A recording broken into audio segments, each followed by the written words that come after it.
I'm Dusky, Glamrock Dusky. I'm a performing AI and animatronic made by Fazbear Entertainment for their Mega Pizzaplex. Long story. Unfortunately, some kid got stuck overnight and managed to burn the entire place down somehow. Therefore, I am out of a job. And nobody's looking to hire an AI that talks back. Nobody except for these guys, anyway. I applied here with the impression that I'd be a performing animatronic, but I think I might have misread the form. On the bright side, maybe I'll have it easy. These guys wouldn't dismember one of their own, right? Yes, that's right. Your local YouTuber finally got a real job. A security gig at that, working at FNAF Fangame Pizza. It's a pretty small establishment, you probably haven't heard of it, so let me give you a bit of backstory. Five Nights at Frickbear'S 3 is a fan game that has been absolutely sweeping the internet, and for good reason. Before I streamed Frickbear'S 3 the week it came out, I hadn't even played the demo. When that had released, I'd been a bit busy with some other stuff in my backlog. But when the full game released, I got so many requests to play it that I was like, okay, something's gotta be up here. And then I played it, and then I got hooked. It might be the most content-rich fan game I've ever played. And its unique art style, smooth controls, charming characters, and humorous take on the FNAF franchise make it a must-see, and a must-analyze for me. But when you get a new job, you have to do your research. They'll do a background check on you, so you're within your right to hit them with one of your own. That means, while it might be a lot of work, I want to take a long look at damn near everything this whole series has to offer and try putting into words why exactly Frickbear'S 3 is one of the best FNAF fan games out there, even using the previous two Frickbear'S games as examples of the series' improvement. Yeah, you saw the 3. That's not just for show.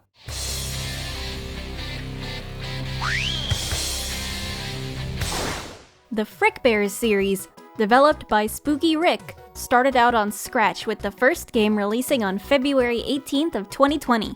It's been 6 whole years by now. That's kinda crazy. Before Frickbear'S existed, Rick had developed several other games on the website, starting back in August of 2016.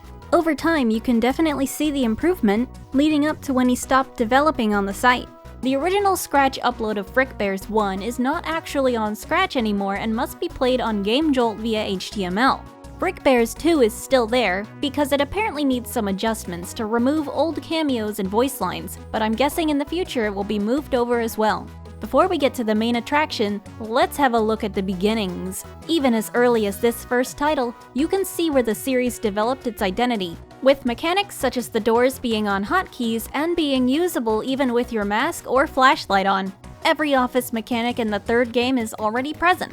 However, the animatronic cast for this game is set in stone. There is no salvaging anybody else to control your night. Therefore, we'll go a bit faster with this game since there isn't too much change between nights. The characters featured are a bit disorganized. Over the nights, your cast consists of Bonnie, who appears at the left door, and Chica, who appears at the right, plus Freddy, who laughs at either door. Unlike at Frickbear'S 2 and 3, Bonnie and Chica are visible in the door when flashed. You've also got Marionette, who requires her music reset with the click of a button, and BB, who will appear in the vent and require the mask. Then you've got RXQ, who slowly comes out of an arcade machine in the cams and must be flashed so it retreats back in. There's also a back room behind you, a mechanic exclusive to this game. You'll need to check this room periodically to make sure Foxy isn't running out of it. Flash him if he is, but if an endo is there instead, do not flash it.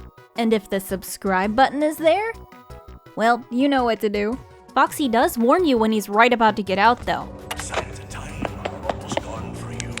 It gets a bit stranger when withered Bonnie and Chica join, showing up in the room and requiring the mask, or running down the halls to be blocked by the doors. And there's also Mangle. Mangle is odd in this one, and I'm honestly not sure their gimmick is good. They'll make sound in either the left or right door and you close the respective one. But if the sound is centered, you use the mask instead. There's a bit of trial and error when it comes to winning, as you don't have a guide for some animatronics. For example, Phone Guy does not tell you about what Mangle does. And yet he tells you about Golden Freddy, whose nose you have to click if he shows up. Cutscenes between nights show your boss getting more and more annoyed that you're still alive and that it looks like he might actually have to pay you.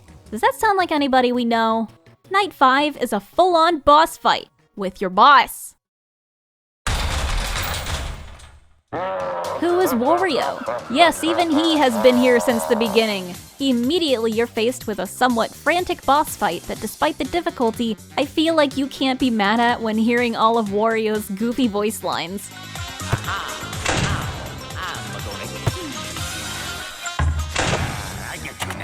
He replaces almost every animatronic, stealing their mechanics for himself. He only leaves out the ones in the back room, which are totally removed from the equation. But unfortunately for him, Billy is very, very determined to get that Family Guy box set. If you really want Wario to suffer, the game has a bonus night 6 that lets him join the normal animatronic cast, only to be arrested when you beat the night.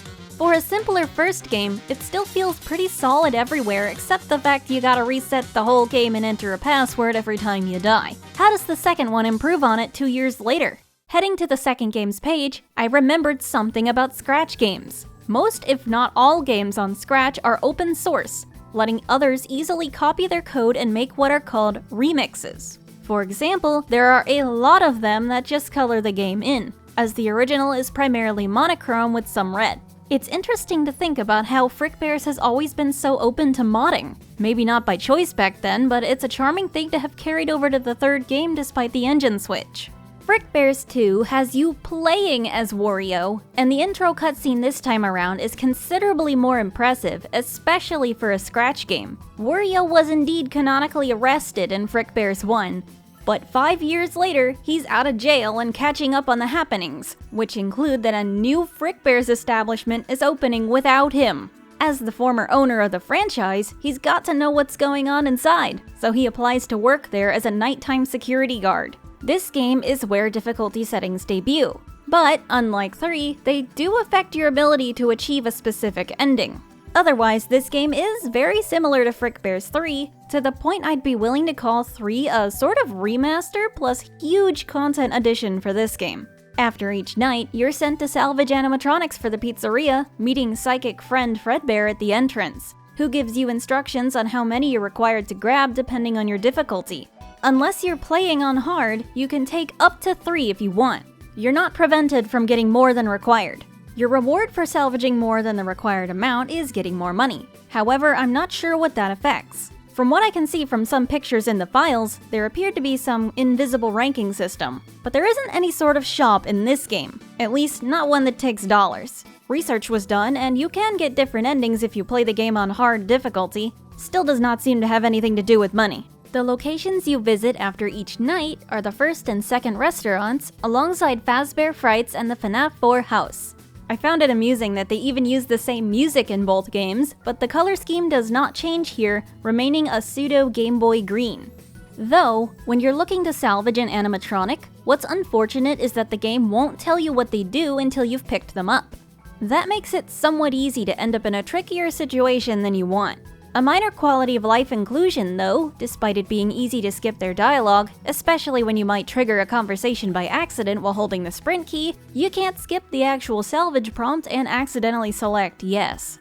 New or old thing I found interesting here was the secret animatronics, like Springtrap and Lefty, can be found similarly to how they are in 3. Difference is, you can ask the puppet for a hint to their location, and when you find them, they actually talk to you. Springtrap is strangely forthcoming about, well, everything.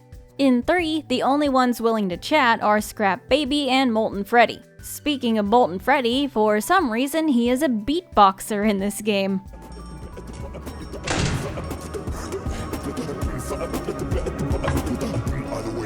Secret salvages like these, while not counting in 3, actually do count towards your salvage count here, allowing you to do a run with only these guys added. At least on easy anyway. And on the topic of dialogue changes, rather than going silent when denied a salvage, most animatronics will complain when you say no. I appreciated when they were silent in 3 because it made me unafraid to reject one. Not that I'm scared of pixels, but do any other autism havers just not like making NPCs sad in games? Balloon Boy is also present in every establishment and is meant to give hints. He cannot be salvaged as he is already a threat during the night.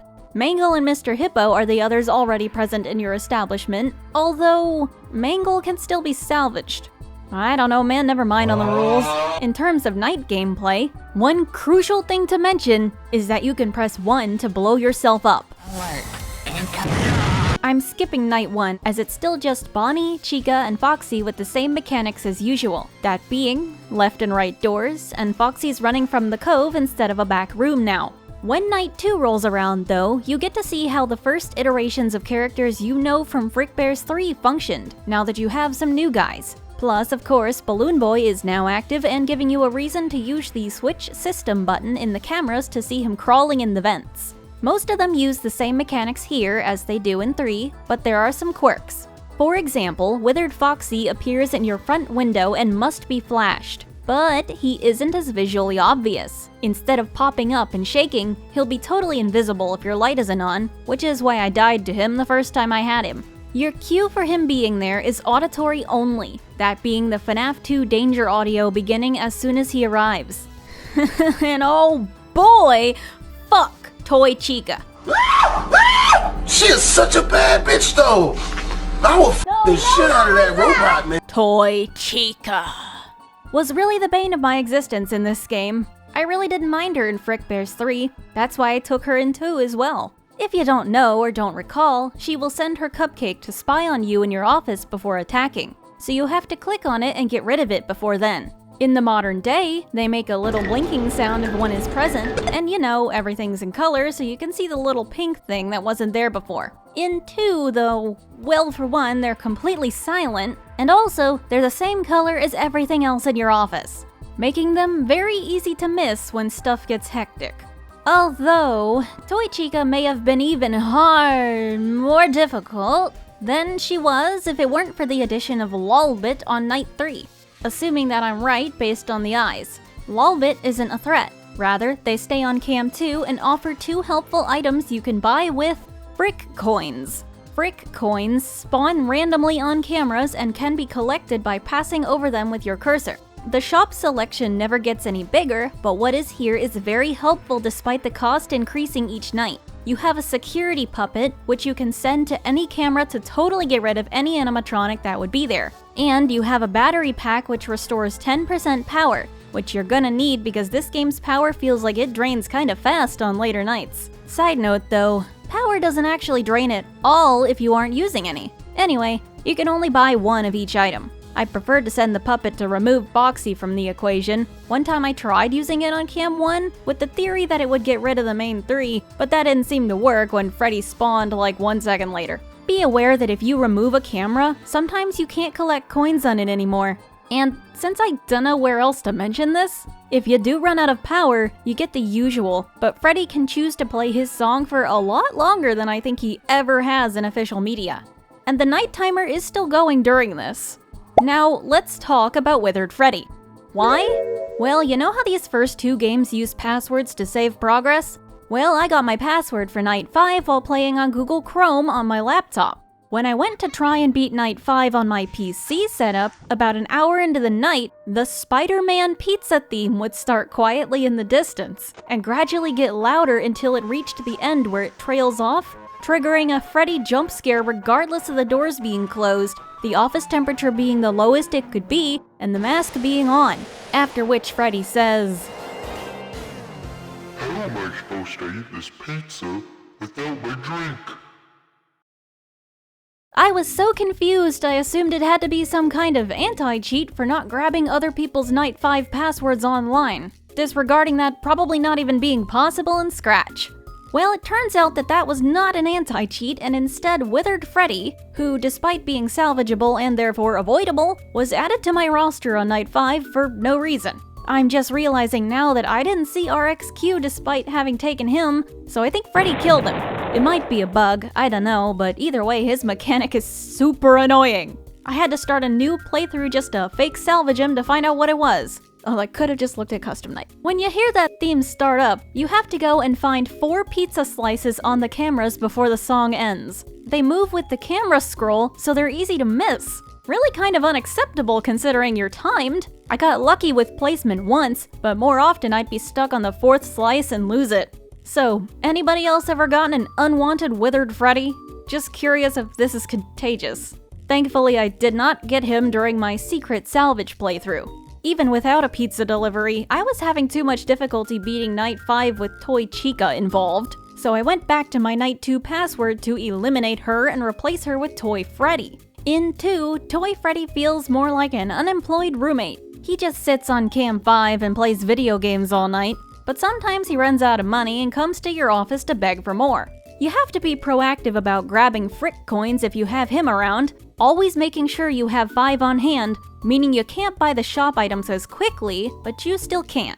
Salvaging Toy Freddy made me aware I'd completely missed an animatronic where I'd been killing Cam 3 all the time. Since I couldn't get rid of it as quickly now, I found out that Mangle resides on this camera as well and can switch out with Foxy at any time. You can tell if this has happened by the poster on the wall. Conversely to him being slowed by the camera, Mangle is sped up when you look at her. Stare too much and he will be paying you a visit. And while he did appear before, I forgot to mention him, Mr. Hippo shows up around 3 AM on night 4 and just starts talking. It reminds me of one summer day in the park. I was having just a delightful picnic with my good friend Orville.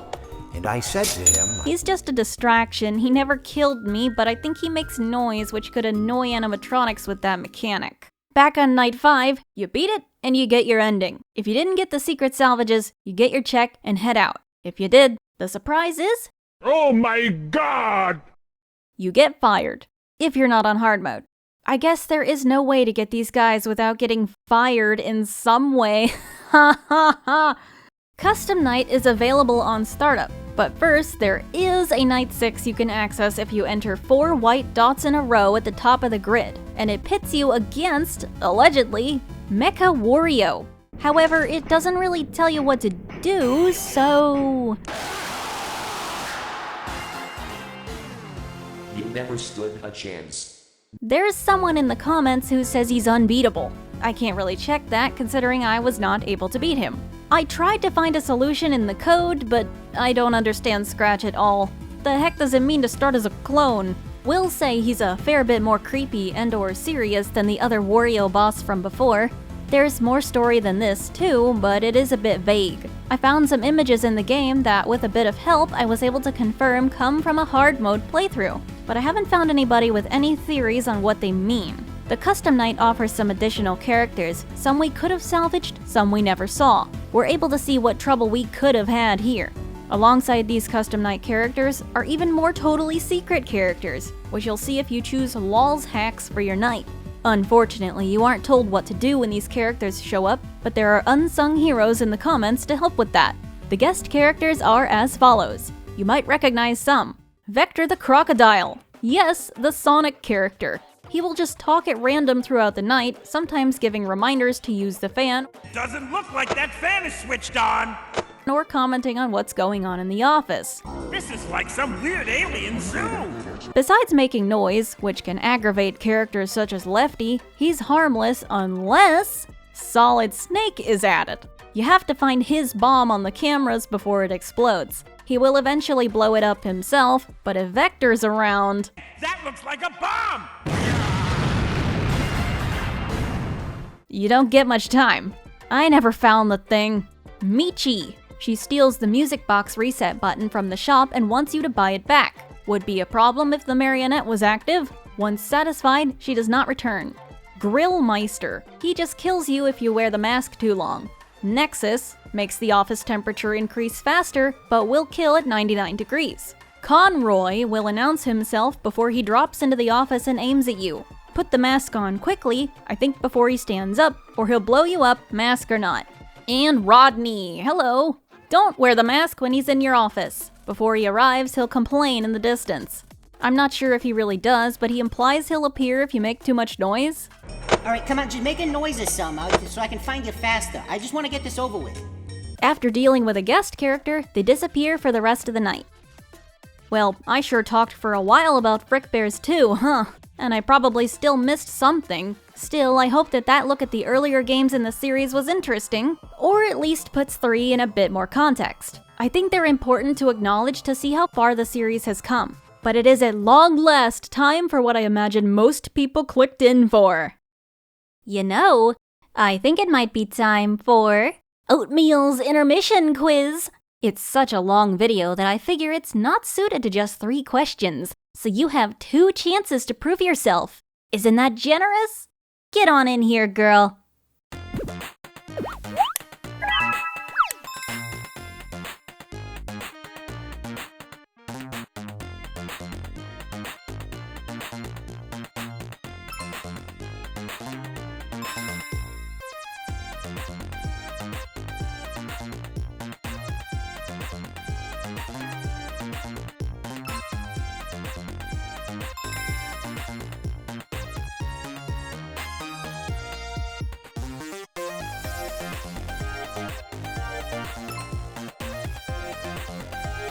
So, how'd you do? Let me know! Warning, if you haven't played FNAF 3 and you want to find things out for yourself, do that before watching the rest of this video because I'm going to spoil the shit out of you!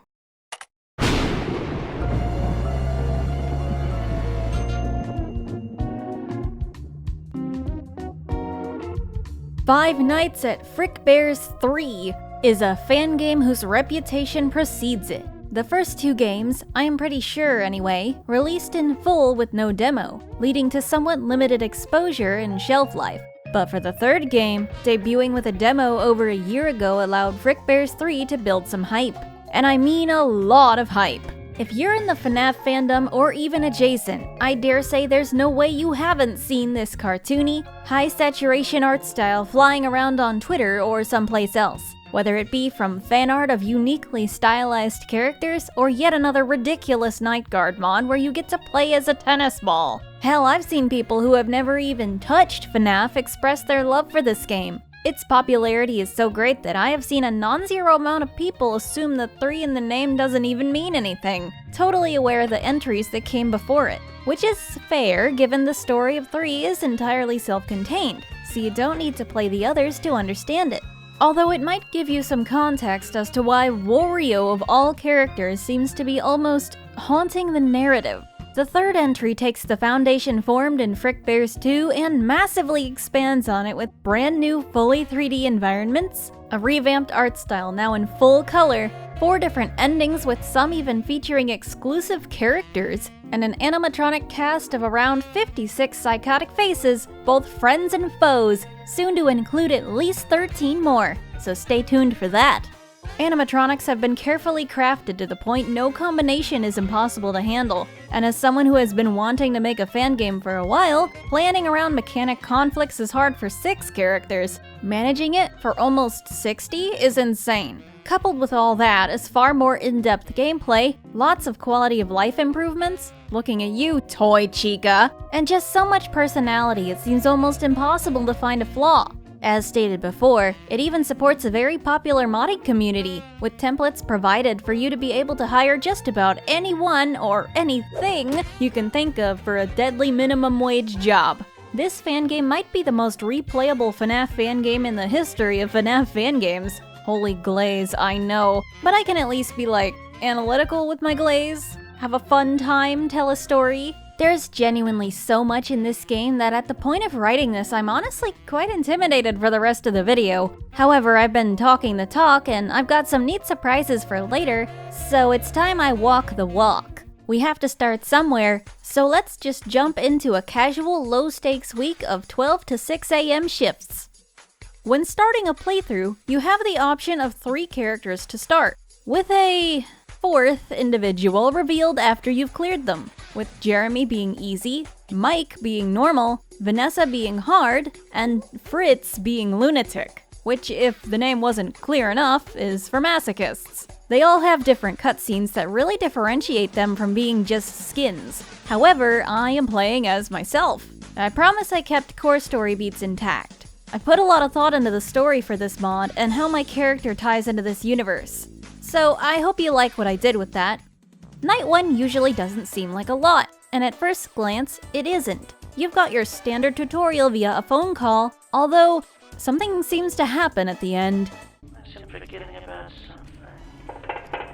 No, I'm sure that's... What the... Well, speaking of some things, modern fan games have been doing this thing where they sync up animatronic activations to the phone call, which is great for learning, and that happens here too. For example, the puppet is one of your starting cast, and over time, her music box will deplete. As soon as the phone guy mentions this, her warning appears at the bottom of the screen to prompt you to learn how to reset the box. Which, in contrast to the painful slow wind of the original FNAF 2, is a simple click in both FrickBear'S 2 and 3.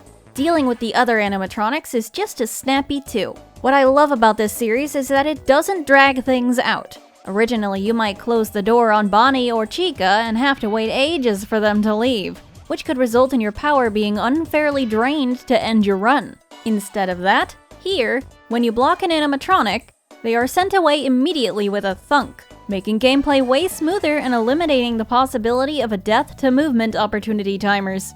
Doing this allows FrickBear'S 3 to handle its massive customizable cast without worrying as much about unwinnable situations. And it creates a fun gameplay loop where by the end of a fast-paced night, you feel like some kind of pro hacker. That is due in part to all your tools being on the keyboard. Default controls can be seen on the poster on the wall, but you're able to remap them to whatever you want.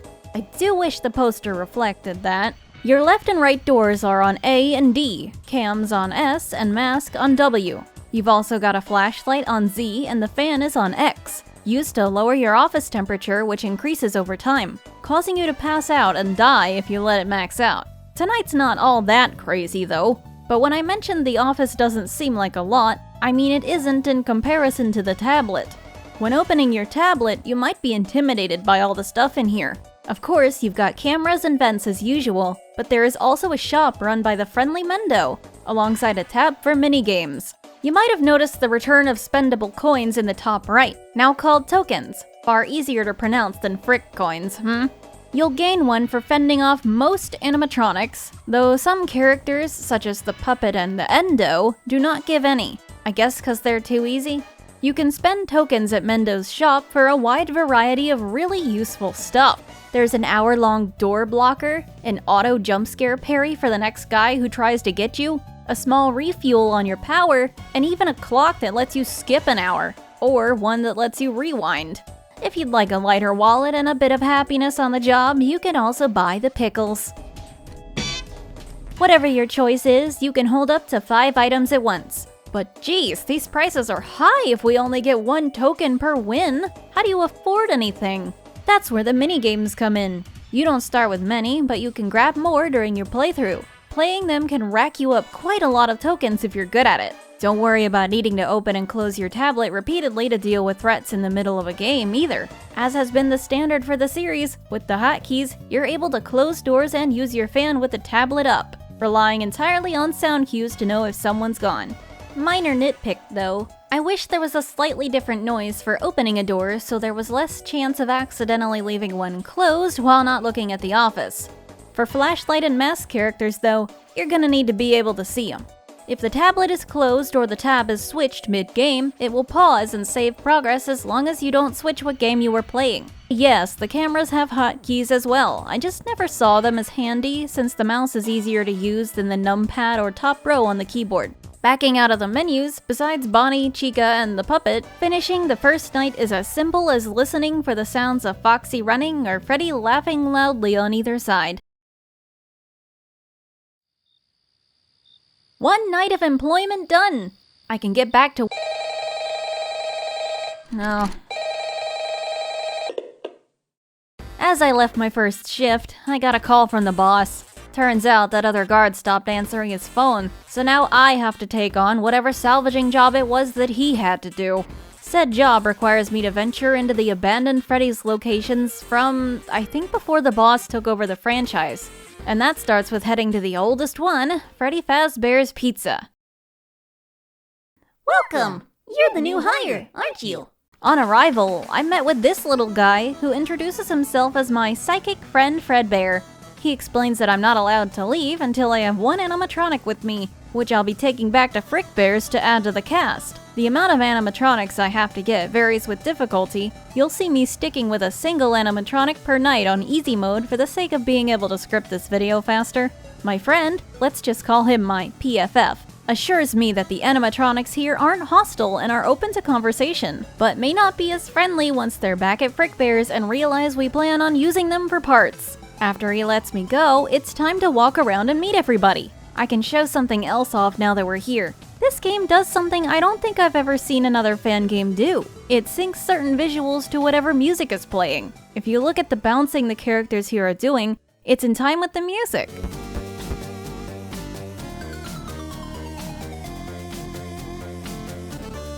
Look, there is no other reason I was staring at her. I swear. Are you sure? This occurs on the title screen with certain characters and UI elements, if you're going for a specific ending. It's an interesting choice that I think adds to this game's whimsy. Before picking my salvage, I wanted to speak to every animatronic here, since I enjoy the way this game writes its characters. They've all got unique reasons for wanting to go with you to your place. Some might just be bored. Some think it's a game. Others...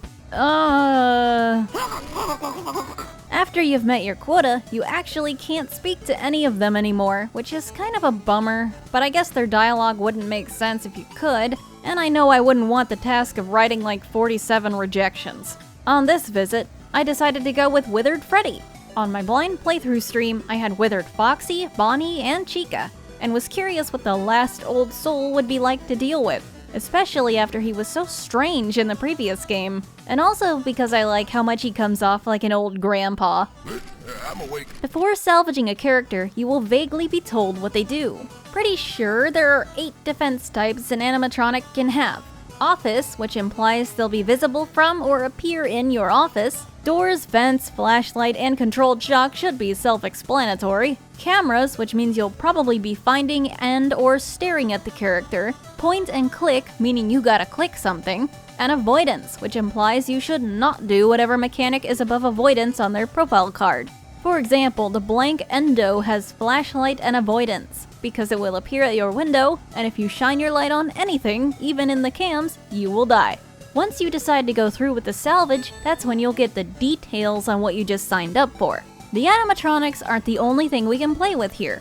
One of the arcade machines is active and can be played, containing the minigame Chomping with Chica, which requires you to hold Chica's mouth open as she eats pizza, but be careful not to let her eat a bomb. Playing this game is important because if you beat the high score, the game board will tumble out, and you will permanently unlock this minigame for your night gameplay. There's one more thing, for now. Yes, I'm leaving things out. Don't worry, it will come in time. When you salvage an animatronic, you earn money. You also earn money at the end of each night, depending on how well you conserved power or saved tokens. Night 1 is pretty free for racking up tokens for money to spend at salvage. Look at me go! Seriously, don't be like me when I was new to this game. Don't ignore the minigames to pay more attention to the office. You're just making it harder for yourself. Get better at listening for the audio cues. Anyway, you can spend that money on upgrades over here at Upgrade Cadet's shop. His inventory is randomly picked from a pool, but if you aren't interested in what he has, you can re-roll your choices for a fee that increases each time. While not required to complete the game, upgrades can be extremely useful. You could get everything from a simple discount at Mendo's shop, a more powerful fan, a radar which labels which rooms are occupied on the cameras, or the removal of your hearing being muffled while wearing the mask. I wonder why there isn't anything for making the fan quieter though. You can also find additional minigames for your office. Although buying them unlocks them as playable in your extras menu forever, they don't remain on your office tablet between playthroughs like the games found at Salvage do, EX the Chica game.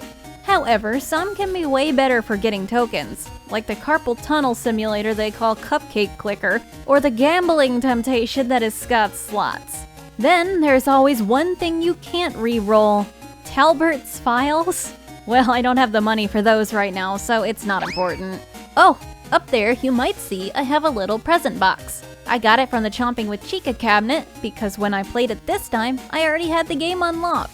When you play any arcade machine with the game already unlocked, you'll have a higher score to beat, but if you manage that, you get a present instead of a board.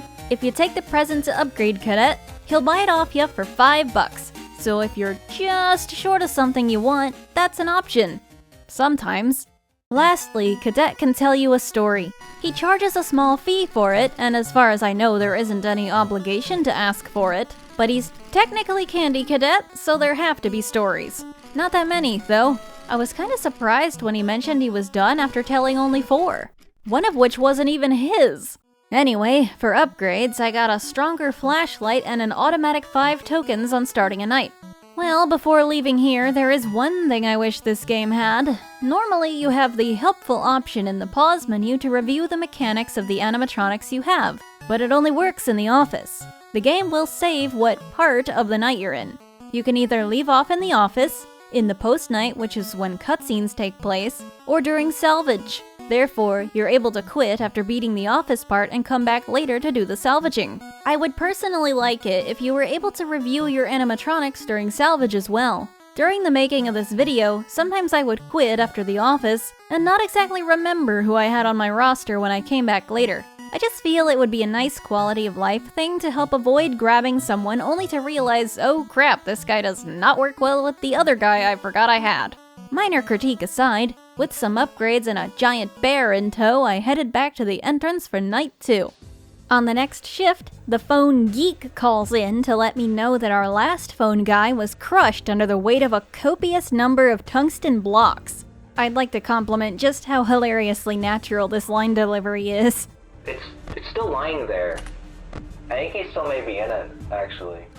Phone Geek lets me know that the animatronics have started crawling in the vents. So that's something we have to worry about now, although it's just Balloon Boy in there, unless you took Withered Chica earlier. In terms of things to worry about, Phone Geek should worry about where he's walking.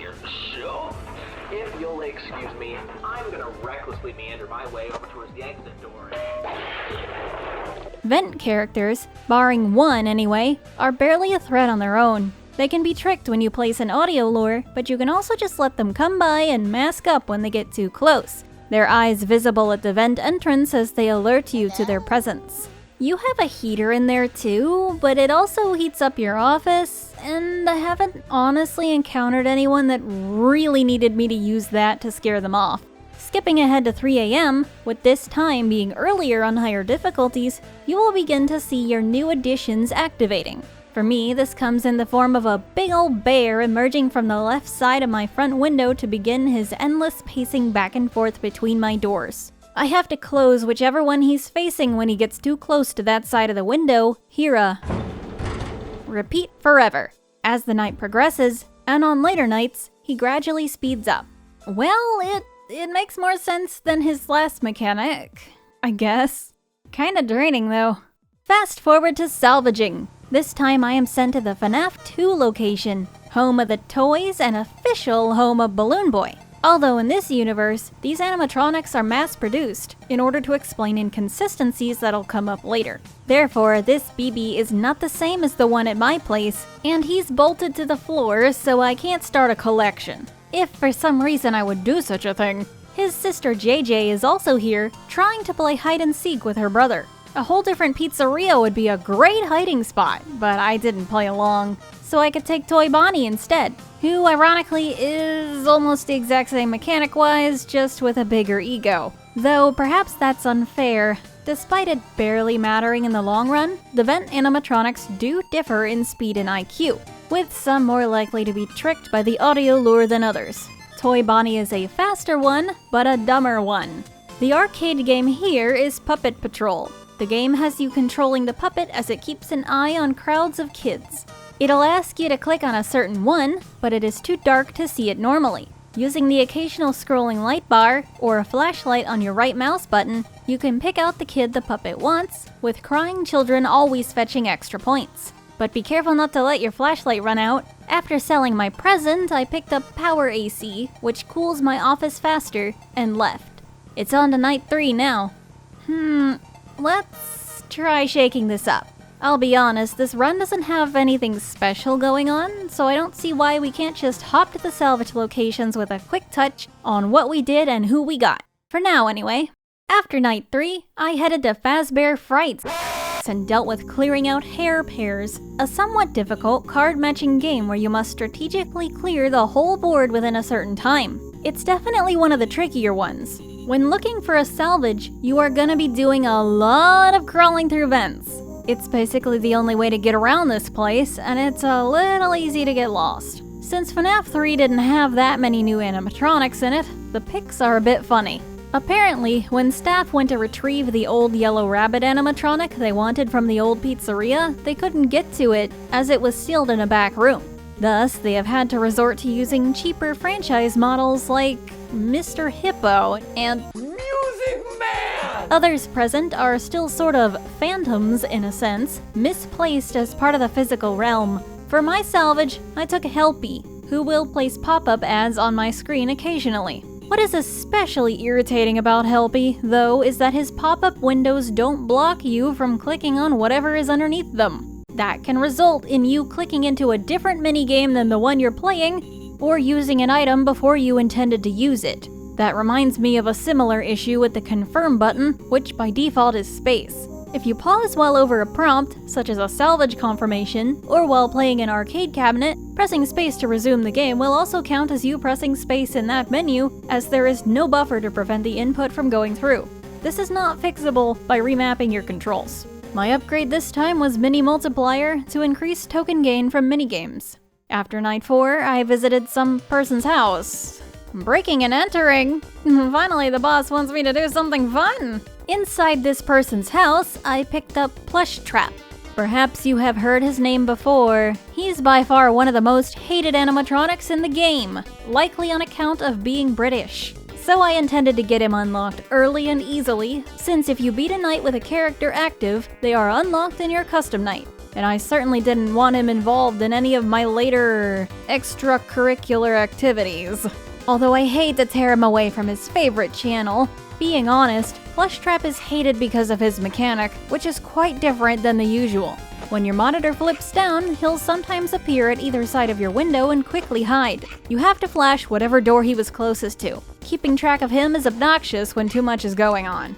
This location's minigame is Pirate Plunder. At the time of playing, I had not even unlocked it yet because I hated it, and I still do. You play as Foxy, and you must evade Seagoon's tentacles using the left and right mouse buttons in order to get to the treasure chest and collect gold. Then make it back to your ship to store it. If you are hit by a tentacle, you lose all progress. I don't know how to explain my disdain. Sometimes the tentacles just desync or sync up in a stupid way, and I can't tell if they've done that because I think the speed is randomly decided when they're fully retracted. I end up trapped with no way out pretty often when I misjudge a cycle. Yet somehow there are people who are really good at it. I studied them. How do you go so slow? I never figured it out. So that's what happens if I work my shift normally. It's pretty standard stuff. But pretty standard stuff isn't what you're looking for in FRICKBEAR'S 3, is it? No, and who works just a single week? It's not like I lost my job, and after my results, my PFF seemed really desperate for me to come back. So that settles it. I will work another week. But before that, I think it may be Time for an intermission. Foxy has a secret extra mechanic to prevent you from going too long without using your cameras. If you death coin the puppet and stop using them for about a minute, he will warn you, You better be using those cameras, matey. shortly before charging down the hallway to beat on your door over and over, taking more power each time. At least, that's what's supposed to happen. Currently, he just gets cold feet.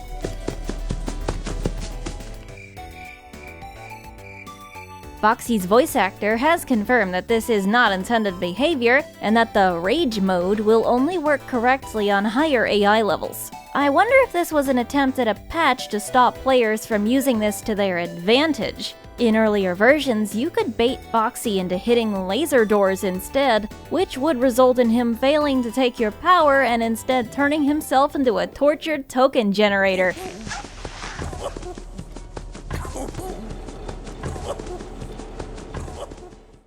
Thanks for the helpy. I've never installed such helpful malware. Alright, back at it again at Freddy FRICKBEAR'S. Let's just scoot past night 1 and get right to the first salvage location. So, what do I plan on doing this time? Well, I couldn't help but notice my first time here that there was an animatronic I couldn't get to, trapped behind a boarded up doorway. So in theory, if I collect that one, maybe something interesting will happen. The boards look breakable. Perhaps my ability to crouch will come in handy. Oh, this whole time you didn't know I could crouch and sprint? Well, of course I can, using the spacebar to run and the shift key to crouch. I thought those would have been reversed, though. Anyway, crawling around on the grimy floor eventually leads me to a hatchet. Not questioning its presence in a children's pizzeria, only taking it over to that door to gain access to a very, very worn-down rabbit animatronic. It's in such bad condition that I don't think the company will even count it as a salvage. Not like last time. Yet, somebody is paying me a whole $25 for this guy. Oh, what's that? The difficulty level. Listed as concerning. Oh, difficulty levels. These are part of what lets you know how troublesome an animatronic will be. Any characters that cannot kill you on their own are listed as negligible. However, the impact of that salvaging decision on your financial results will also be negligible. AKA, they aren't worth that much money. Sometimes it's a trick though. For example, Shadow Freddy is one of these, but he can be super annoying sometimes, as he makes your office go dark for a while, so his payout is respectively higher. The tier above this is manageable. That's just code for, this guy is not special, but they can kill you.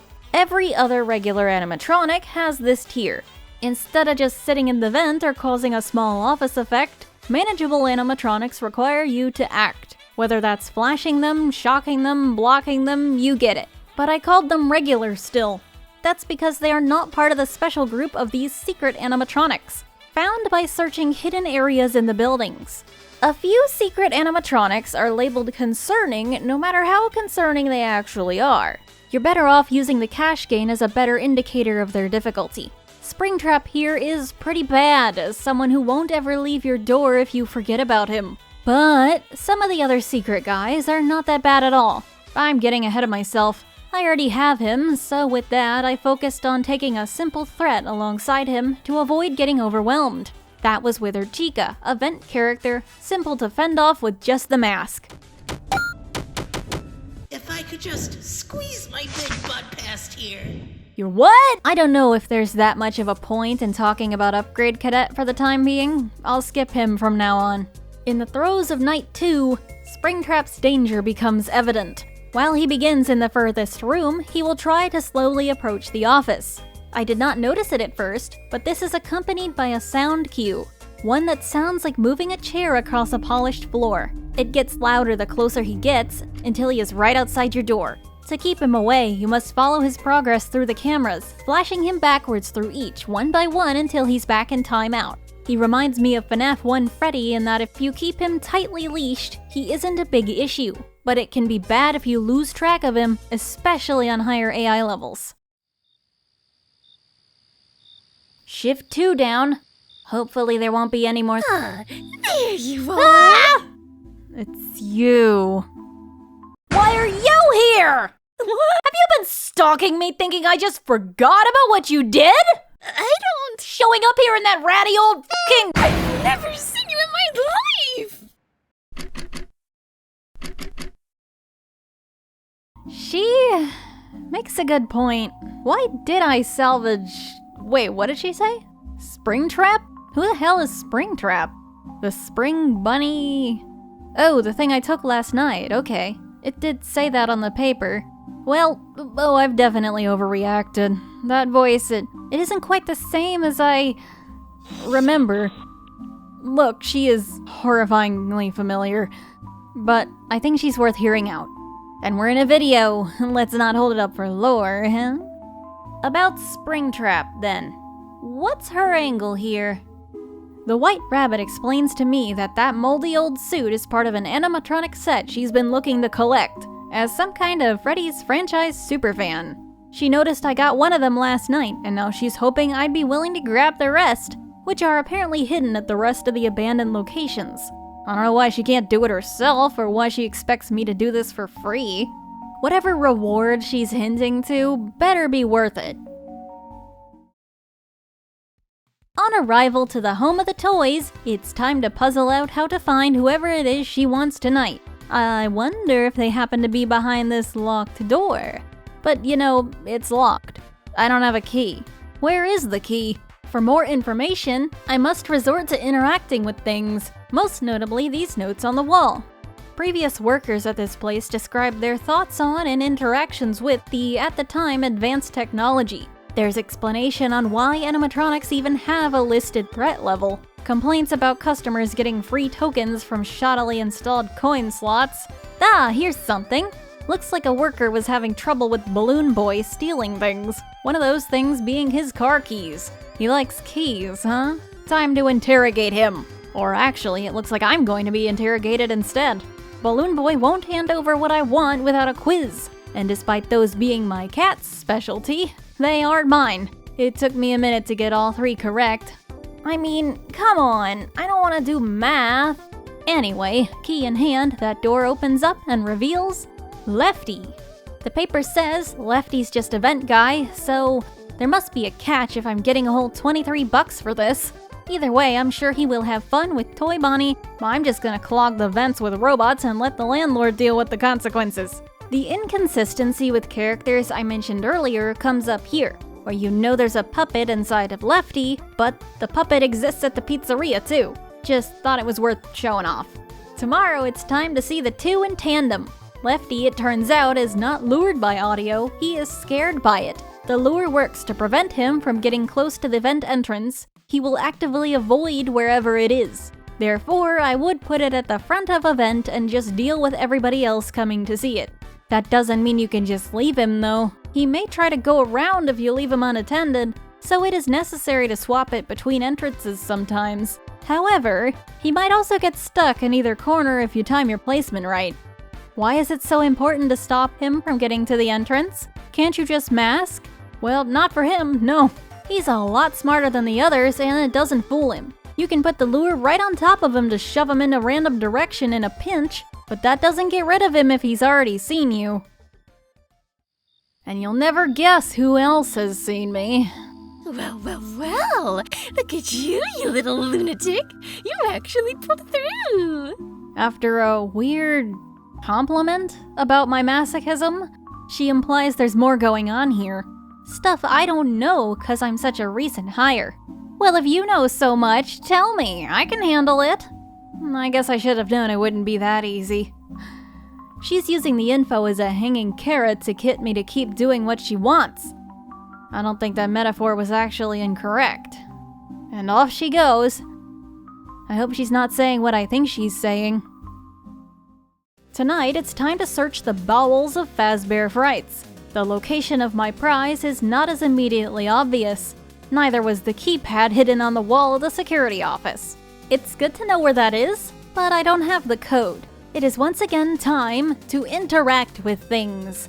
The spooky props lying around have little clues in them that can be combined with an employee's hint to form a complete code.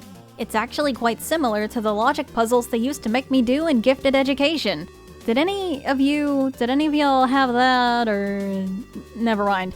The clues are as follows. It starts with a 3. The first 3 numbers are odd, and the last 3 are even. The 5 comes last, or third. The 4 comes after a number smaller than it and before a number larger than it. Every number is unique. There is no 1, 6, or 7. Shut your mouth right now. Alright, so we have 6 spaces here if 3 are odd and 3 are even. The code begins with a 3. We know that 5 must be third, since it can't be last, that would be an even number. The second number can't be 1 or 7. The only remaining odd number we can use is 9, as nothing repeats. 4 must be the 5th number, it comes before and after other numbers. It comes before a larger number, and our only options are 2 and 8 if 6 is not available. Therefore, 4 comes before the larger 8 and after the smaller 2. The code is 395248. Urethra! That opens a door over here, revealing Scrap Baby. Unlike the others, she is functional enough to tell me the company I work for is hiding things from me, and is willing to tell me what they are. I guess she can do that while she's not busy being non-threatening, since despite her threat level being entirely unknown, that cash flow makes it look like she's not that hard, being the same as characters such as Withered Foxy. Back at the pizzeria, it looks like I was right about that. Somewhat. Scrap Baby will sometimes appear in Cam 8, where Springtrap starts out, and mess with one of the breakers, making loud clattering sounds as she does. To get rid of her, you deliver a controlled shock with the button at the top. If she's allowed to stay there for too long, she'll cut the power and stomp down to your room to deliver a shock of her own. She isn't bad at all by herself, but if you've got other sound cues to be listening for, she might go unnoticed in the chaos. Do I look like I need your power? Because I do. I wonder what the White Rabbit thinks of her. Third verse, same as the first. I'm so happy I could burst. She seems to think that Baby will be happy to be back with family. Is that how... Huh. Anyway, about your little promise. You were gonna tell me about these weird animatronics. Well, she sure is scatterbrained. Whatever. What's up with that Springtrap guy? He smells like feet, and I don't like the way he looks at me. Oh, turns out she's real excited to tell me about him. She goes on and on about how he made this franchise what it is today. Him and some other unidentified animatronic. But, reshape the world? The animatronic did all that? But oh god, it sounds like this girl has a crush on a molding mascot. That's concerning. As for that duo she mentioned, though, that other robot isn't the one she wants tomorrow. She actually doesn't know what happened to it. But she decides that's enough for tonight and quickly leaves. Is her motive for collecting these guys some kind of refurbishing mission? That's kinda cool. I guess if anyone could afford that, it would be a fursuiter. On my second time breaking into some dude's house, I've got to search out the skeletons in his closet. No, not that one. But you know what, sure, I'll take it too. There is a mysterious box upstairs, locked behind yet another code. But this time I'm looking for a word, not a number. Notes pinned to the wall of this room appear to be written by the owner of the home. They mention that the box contains their greatest work, meant to persist after their death. Assuming I am actually here to write their memoir. They won't give me the code outright, leaving me only with a hint. It's the name of their favorite child. Ugh, I'll have to figure that out then. Rather than employee logs, most of the papers here are written by the home's previous owner. They're a bit out of order, I think, but piecing them together, I can gather some information. They hate their son. That son was responsible for getting something called spring lock technology retired. That technology was considered some of their greatest work. They'd also consider a character named Circus Baby their greatest work, going so far as to call her their actual daughter over a blonde brat I assume was their biological daughter. Is that the code? Well, probably not, since these other notes mention that after some thought, Circus Baby was not all that great after all, and could hardly be considered the best thing ever. No, there's a better candidate for that. The one who started it all. Spring lock technology has to be involved in whoever that is. Alright, look, if I have to stay in character, there's no way I would know it's Spring Bonnie. Just suspend your disbelief for a second, that's the code. Spring Bonnie. It's the thing the dude is literally still wearing as a zombie. And out of the box jumps this freak. An amalgamation of wires and a beaten-up Freddy head speaks in multiple arguing voices. For a 3-in-1 deal, though, $10 isn't a lot for Molten Freddy here. But I need 'em, so hopefully that female voice was truthful about them behaving themselves. She wasn't. During my last night on the job, Molten Freddy tried to rush either one of my doors, making loud metal sounds on the respective side.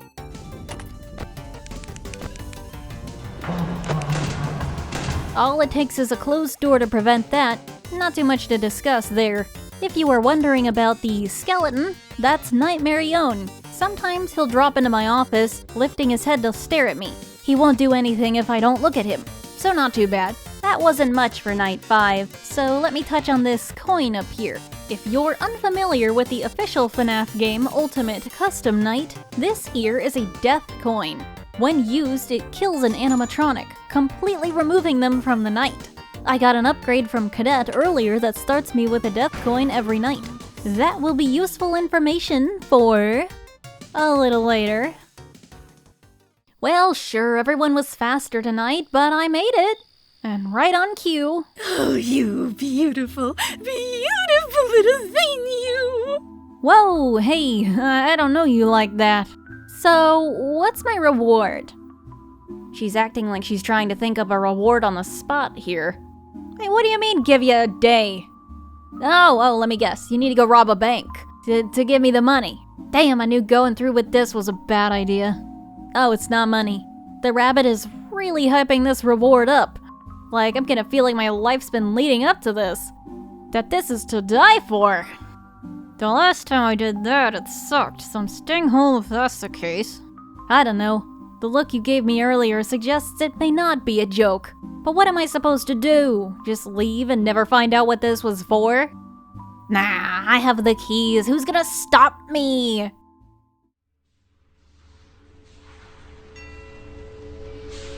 Alright, where is... Oh, there you are. And right on time, too. I was just finishing up that reward. Well, are you excited? Finally, you and I are gonna be part of something so much greater. Feast your eyes on the prize to end all prizes, the ultimate reward for all your hard work. 'Cause as the old saying goes... Oh, shit. No good deed goes unpunished. So you're Dusky. When I heard they hired an animatronic, I really had to see it for myself. Unfortunately for you, I can sever wires just as easily as tendons. You know, the girl wouldn't shut up about you.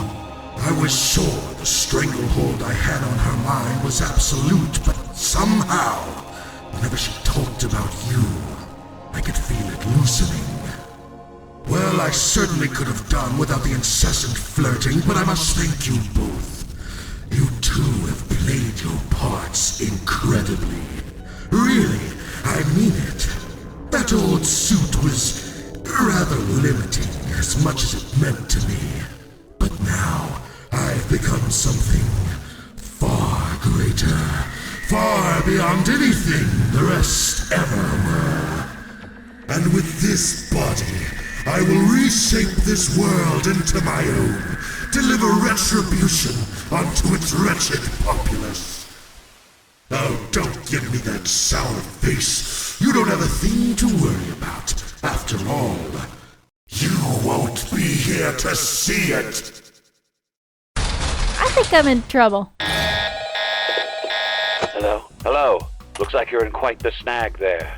Listen, I've got no time to introduce myself. Just know I'm here to help. That thing won't give up on his own. You'll need to use whatever tools you have to destroy him altogether. Hold him off for as long as you're able, and make it hurt. I'll be there to finish the job soon. Okay, phone ally, you got it. Yeah, FNAF 3 has boss fights. This hunk of junk is salvage, an amalgamation of the animatronics who I salvaged before, given life by the undead body of the man behind the slaughter, William Afton. I'd feel bad for 3 of those guys if there were time for that. I'd like to call this boss the action boss of this game. He keeps you on your toes as things attack from all sides, getting harder as the phases progress. The primary goal being to deal as much damage as you can as quickly as you can to avoid having to deal with as many of the other animatronic threats. Phase 1 of this boss has you fighting off the original Fazbear crew as Salvage moves through the cameras alongside them. Eventually, he will appear at your door with a whisper of static, and you get to bash his head in!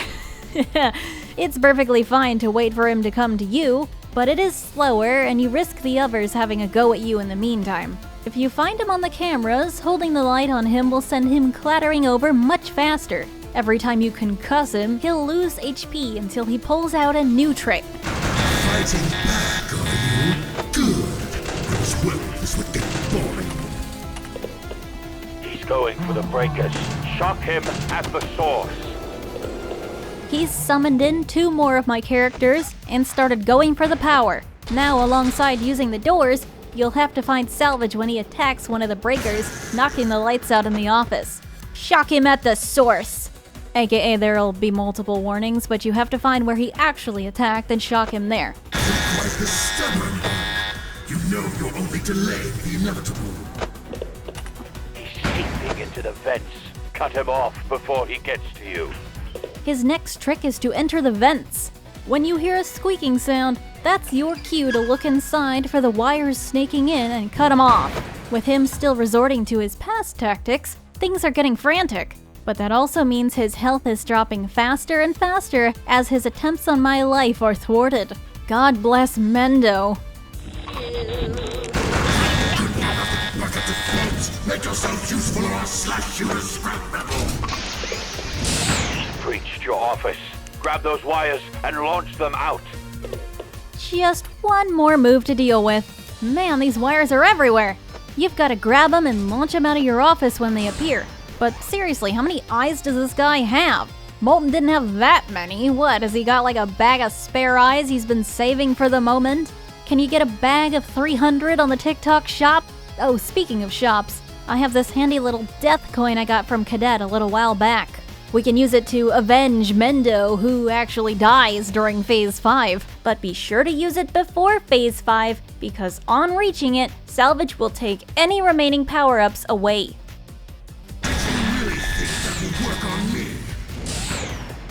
Seems he's used up all his tricks. Hold out just a bit longer. I'm almost there. Did it not work on him? Because that HP bar looks quite a bit lower, my friend. Just a bit longer indeed. The barrage of attacks is at its fastest now, but so is that health drain. Until... You must think you have me on the ropes, do you? Well, little do you know, I've one more trick up my sleeve.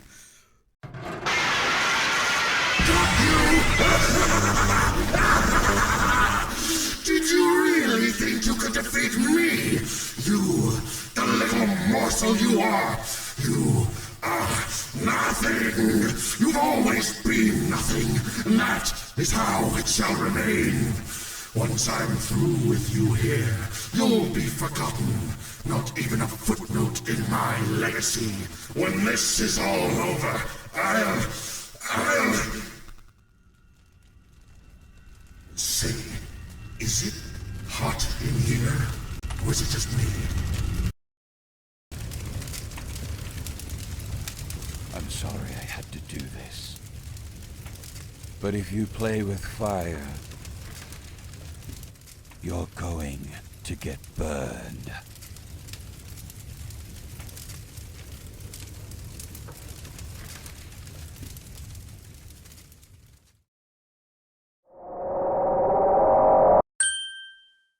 Oh, it seems like I died for a second there. That sucks, but I'm all better now. Why are you looking at me like that? Did you know? Salvage has secret, fully voiced dialogue for certain modded characters. If the name of your modded character is the same as one of these characters, whether or not that's who they really are, he will use that dialogue. That's how I got his subtitles to change for me. I changed my mod's name to SpongeBob, whose text strings I manually edited using Undertale mod tool. Here's the unedited clip of what Salvage was actually saying to me. Well, if it isn't SpongeBob SquarePants. Unfortunately for you, this will not be the best day ever. Let's see, we still have 2 other ways to end this story. How will we find the next? What have we not touched upon yet? Oh yes, the Talbert files. Or, Talbert's files.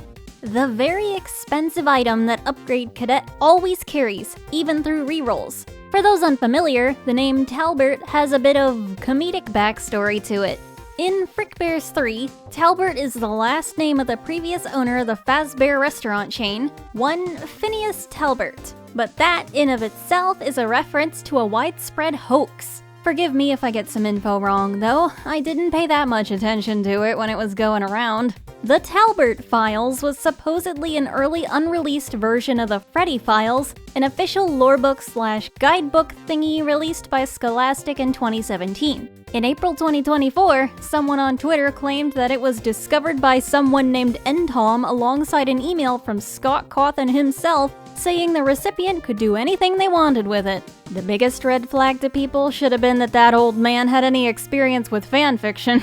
The Talbert Files were claimed to solve the gaps in the FNAF lore, which as we know there are many of. clarifications included confirming Phone Guy's name to be Steve Callahan, revealing the names of the missing children, and the mediocre melodies having been created by someone named Emmett, with Happy Frog having been based on Cassidy, who apparently also possesses both Golden Freddy and the puppet. The economy sucks these days if we've got kids working 2 jobs before even turning 13, or reaching the afterlife. The rumor kept getting more popular throughout the month until Scott officially deconfirmed the book and email in early May. Now the name of Talbert lives on as a fandom inside joke. The description of the files in the store clearly states that purchasing them may lead me down a dangerous path, but there's no doubt it's a path I haven't treaded yet, so it's time to start saving up. This route can be a little trickier on easier difficulties, funnily enough. Sure, the price of the files changes per difficulty to be fair, but if you want to get that and upgrades, and you probably will, the relatively limited cash flow you get with easy mode's singular salvages might present an issue, even if you're maxing out token gain during the night for a money bonus and selling the presents from the arcade machines. You might find yourself comparing everybody's salvage values much more than before. Honestly, why are most of the guys in Fazbear Frights either cheap as heck, or literally the devil, with not much in between? Alternatively, you could turn to gambling. You could take a swing at King's Prize in Mendo's shop, but I get if you're too chicken to risk bad luck. And I don't endorse this, but Upgrade Cadet can put you in touch with a loan shark. Oh my god, I just got that! If you're willing to take on debt, just be sure to make it back quickly. If you're looking to grab the files sooner than later, you might even resort to picking up the higher value evil salvages. But given you probably don't intend on taking them all, unless you have a death wish, what happens if you just give up before you're finished with the White Rabbit's request? Well, she doesn't appear again after you miss a salvage. And that's because the boss called the cops on her and got her arrested. Salvage, or I guess he'd still be Springtrap right now, will probably have some trouble using her as a pawn from her prison cell. Do you think he'd come break her out, or would he just find somebody else? I'm getting really off topic, sorry. After you buy the files, you won't see any immediate changes. With this being the money ending, I wonder if our third phone gal, who I forgot to mention earlier, would pay to avoid dealing with Freddy's singing practice in the bathroom. I'll get back to you tomorrow. I should... Oh, could you keep it down in there? What'd you say to me? Oh. Whoa, hey, I didn't mean to. Hey. Anyway, you just gotta make it to night 5, after which you get a call from the boss. He starts off yelling in my ear about how I didn't tell him about the files I bought, that apparently have the location of a secret bunker filled with animatronics that will make him rich. And now he's demanding I go there and get some of them. Man, I worked a whole week already, plus overtime. Do you really need me to do it? The boss, sensing my unwillingness, attempts to sweeten the deal by offering me a free meal at a steakhouse he likes. Sounds oh so tempting to be stuck at a table with this man, but I can't eat. I'm a robot. I wonder if I could request that he subscribe to my channel instead. Yeah, it's been long enough. You're getting another reminder. His mind is not changed, though. So I guess I'm off to roleplay December Holiday. Ah, there you are. Hey, wait a second. You weren't supposed to be in here. How did you get in here? Welcome to Salvage Location 5, aka Circus Babies Entertainment and Rentals. The animatronics from Sister Location have been hidden away right under my nose and job, but they are now available to take on home. Word to the wise though, all of them are pretty mean. Their mechanics are designed to be a fair degree different than what you usually get, and it's reflected in their value. Upgrade Cadet still has a shop here, so at least there's a point to it. When I got here, you know I obviously went right for everybody's favorite character, Ballora. She actually has the highest salvage value from what I could tell, which made me curious. Oh my god, it's just Withered Freddy! But while I was looking around for the toughest guy in the yard, I had a chat with the other potential picks. Of course, the other fun times are present, those being Circus Baby, Funtime Foxy, and Freddy, although he is actually counted separately from Bon Bon when it comes to statistics, because of how he works. He'll be on the cameras, and if he has Bonbon on his arm, you close the door he's at, but if he doesn't, you close the opposite one. So you can die to Bonbon by himself, and the jump scare reflects that. Dang, you got killed by a guy with no legs. That's not a good look. See what I mean by these guys being a little unusual? In addition to the fun times, Lolbit is stationed in a corner, looking rather DeviantArt-esque. It says they're negligible, but I just want to say that's a freaking lie. These shop prices are highway robbery. And Lol's Hacks is hiding in the scooping room, peering through a window.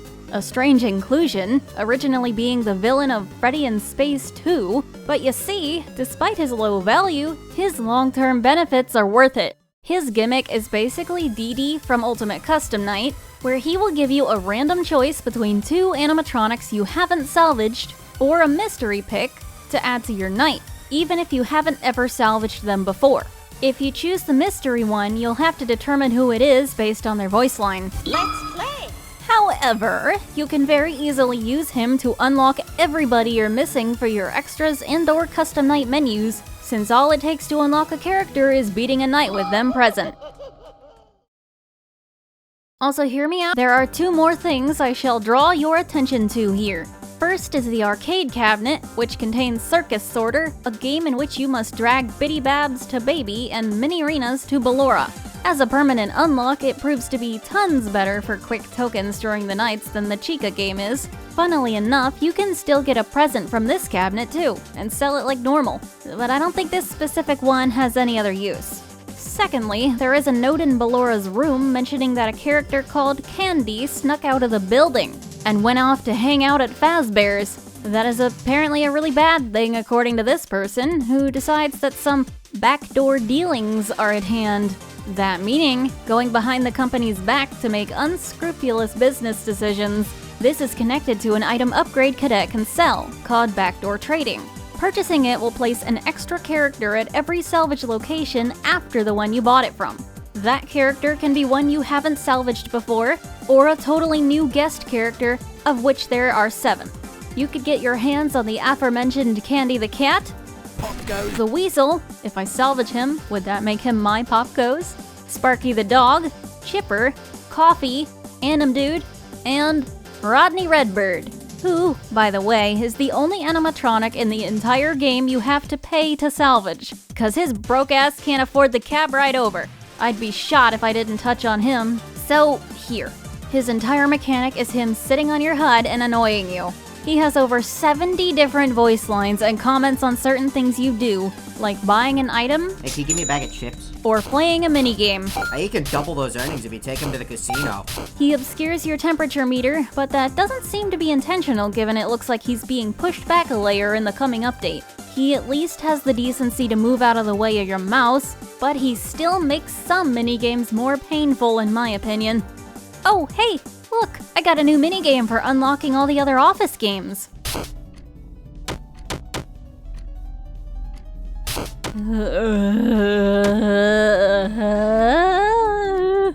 Anyway, I'll leave Pink World now. Go pick some mini arenas off Foxy's curtains, and at the night's end, head to the steakhouse with the boss for a week's work done. Yay! Hey, I finished Money Ending. Can I, am I stuck like this? What if I just... One more to go. Did you know? Some characters have a secret difficulty level higher than AI level 20 that intensifies their behavior and can make winning impossible. You can only activate it manually when playing Custom Night. SP difficulty characters include, but aren't limited to, Toy Freddy, who now requires you to beat him at 7 games instead of 1, Shadow Freddy, who keeps the office dark the entire night instead of just briefly, Malhair, who only lets you use your monitor 1 time, Lol's Hacks, who summons in whoever he wants on 20 AI every single hour, and Chipper, whose lumber increases in price to 300 tokens. And as another tidbit, after you beat any scripted night, if you're curious, checking the custom night menu will show you what AI levels you were last dealing with. My 4th and final quest, I conclude, revolves around those mysterious presents I've been using to fund my adventures. Tragically, I can't sell them any longer. I initially discovered an alternative use for them when I encountered a puppet at the FNAF 2 location. When I had my present, the puppet took it from me when I offered it and brought back a Bonnie mask. I incorrectly assumed at the time that I could give it to Withered Bonnie somehow to fix his face. Take the mask? That looks like Bonnie's face. Sorry, I was just, intending to do a gesture of goodwill. But unfortunately, it has nothing to do with him. There is in fact a puppet in every location, but they start off invisible, only appearing in the building's office once a present is obtained. So, trying this out, I bring the present to the puppet at the first location. Of course, getting my upgrade cadet stop in before doing this. It takes the present and returns with a Freddy mask, and upon taking it, all the lights go out, and the puppet glares at me, telling me to leave the building. Quietly. In the distance, metallic footsteps can be heard. These belonging to a roaming endoskeleton quite similar to the one I chose to salvage this time. From the info I saw about that one, endoskeletons understand that the building rules state they must not be seen without a costume. So mine will attack if I ever shine a light on or near it, given that means I saw it. These roaming ones seem to abide by the same rules. If they see me, I saw them, and they immediately begin pursuing me. You can't lose aggro on them, so if that happens, you just gotta make a run for the exit. In the office, my solo endo isn't much of a problem. I can just ignore it when I hear it appear at the window, but I have to be careful about salvaging anyone else who needs the light in the future. When I leave the building after my second shift, there is a suspicious individual outside. Where is the night security? It's far past 6 a.m. and yet... Oh no. Have they already? Surely not. No. Something must have held them up. I have to be patient. He's pacing and muttering to himself. It makes me a bit concerned, so I go to check on him. Pardon me, sir, but are you okay? Wow, sorry. I didn't mean to scare you. One of the animatronics is outside. Well, it doesn't seem like he's reacting well to seeing me. No, I am an animatronic, but I'm just the security. My name is Dusky. What are you doing out here? We're not open yet, you know. The man hesitates before introducing himself. His name is Michael, and he just wanted to ask me something. I'm wondering if he's out here looking for a job, or maybe some body paint remover, given he seems to be very purple. But it's neither of those things, apparently. He pulls out the Freddy mask I got from the last salvage. Wait a minute, how the hell did he get that? I know I put it in the... Listen, man, I've got bad memory, and you know why I can't afford to replace it. He asks what I wanted it for. I ask what he wants it for. He claims that he has a personal score to settle, and to do that, he needs this mask and 3 others. So he's broken into my job to get the Freddy one, and I'm debating calling the cops, but then I realize how stupid all this would sound. And look. Yes, officer, I'm a big sentient robot fox, and I would like to press charges on the skinny purple man outside of my place of work because he broke in and took my Party City Freddy mask. Oh, he's still talking. Oh, okay. Goodbye. Do I feel like going through the trouble? Maybe it'll be a fun way to shake things up.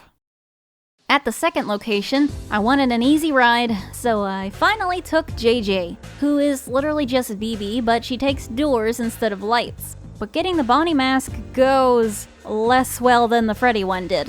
See, some of these locations are worse for avoiding the endo chasers than others. FNAF 1 isn't that bad since the dining area is relatively organized. But in FNAF 2, it's a bit scattered with Upgrade Cadet's location and the carousel and stuff, so I kinda cornered myself.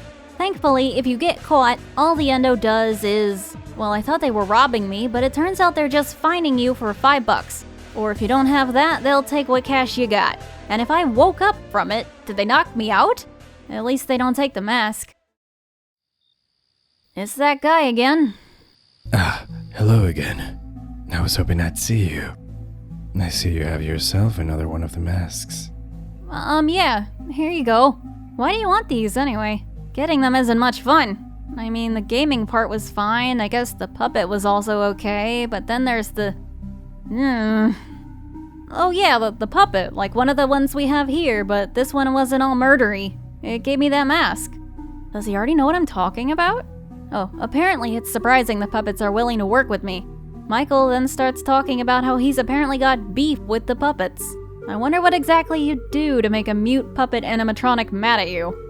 This is apparently connected to why those cabinets have been spitting presents at me. The technology around here is, to a degree, haunted? And it may or may not be trying to talk to me? Okay. With that out there, Michael apologizes for being weird, reminds me to keep on with our mission, and leaves. Still just as cagey about the details. At Fazbear Frights once more, this is where getting those presents starts to get a bit tricky. Hair pairs isn't everyone's strong suit, and the high score to beat to get the present is 40 seconds. I myself don't have too much trouble with it, but it can take me at least 5 minutes to beat it within the required time. If you aren't great with it, then oof. The present collecting part of this route really makes you commit to being a good person. Perhaps that's poetic in a way. When I got to getting the mask, I figured it'd be a lot easier here because of all the vents you can hide from the chasers in. Unfortunately, once they become active, certain vents get sealed off, forcing you to step into the open. And these guys don't have amazing directional sound, so I tended to get confused on what direction they were patrolling. Yet this was the only location where I didn't get spotted at all. Seems that unlike traditional patrolling enemies, the endos don't have any detection for you trailing right behind them. If you'll forgive me for holding off this long, here's Night 4's phone guy. His name is Phone Goon, and I should probably just let it play out. Anyway, I don't really got any survival tips for you or anything. You seem to have it pretty much down by now anyway. But what I do have is a gun. And I ain't meeting the same fate as those schmucks before me. You hear that, you bad bastard? You ain't want a piece of me? Well, come get some of this! You know, I'm sure he's fine. There's everyone's favorite creep. Ah, good to see you again. You found the third one, which should mean only one remains. As much as I would like to say it's smooth sailing from here, you know how things are with this company by now. I've dealt with worse, I think. Could almost call it fun. But you owe me some answers. You still haven't told me what's up with these things. On my request, Michael finally opens up a bit. He explains that throughout the company's many tragedies, many things, from robots to inanimate materials to entire places, have become tainted from being there to witness them. The props at Fazbear Frights were a prime example of this, and the masks Michael wants were present at the scene of one of these disasters. They're not really haunted, they've just got emotions sticking to them. Emotions which are apparently a real form of energy? What, is agony an element now? Oh, I was joking. Well, that's beyond me. Glad that's your problem and not mine. So there's just one more mask after this, but it's the most important in Michael's eyes. Well, it's no different to me. Let's get this done. Now that I've unlocked everybody on this map, I finally salvaged Dreadbear in this video! Yay! Dreadbear is my favorite character in this game. I feel strongly parental towards him. He just wants to come with me because the guy who owned the house wouldn't give him any candy, and he has nothing else to eat but dirt. My son, as long as you live with me, I will make sure you never eat dirt again unless you want to. In fact, that's his whole mechanic. When he shows up, you have to give him the correct candy, charmingly placed in these candy and Cindy bowls. God, this game.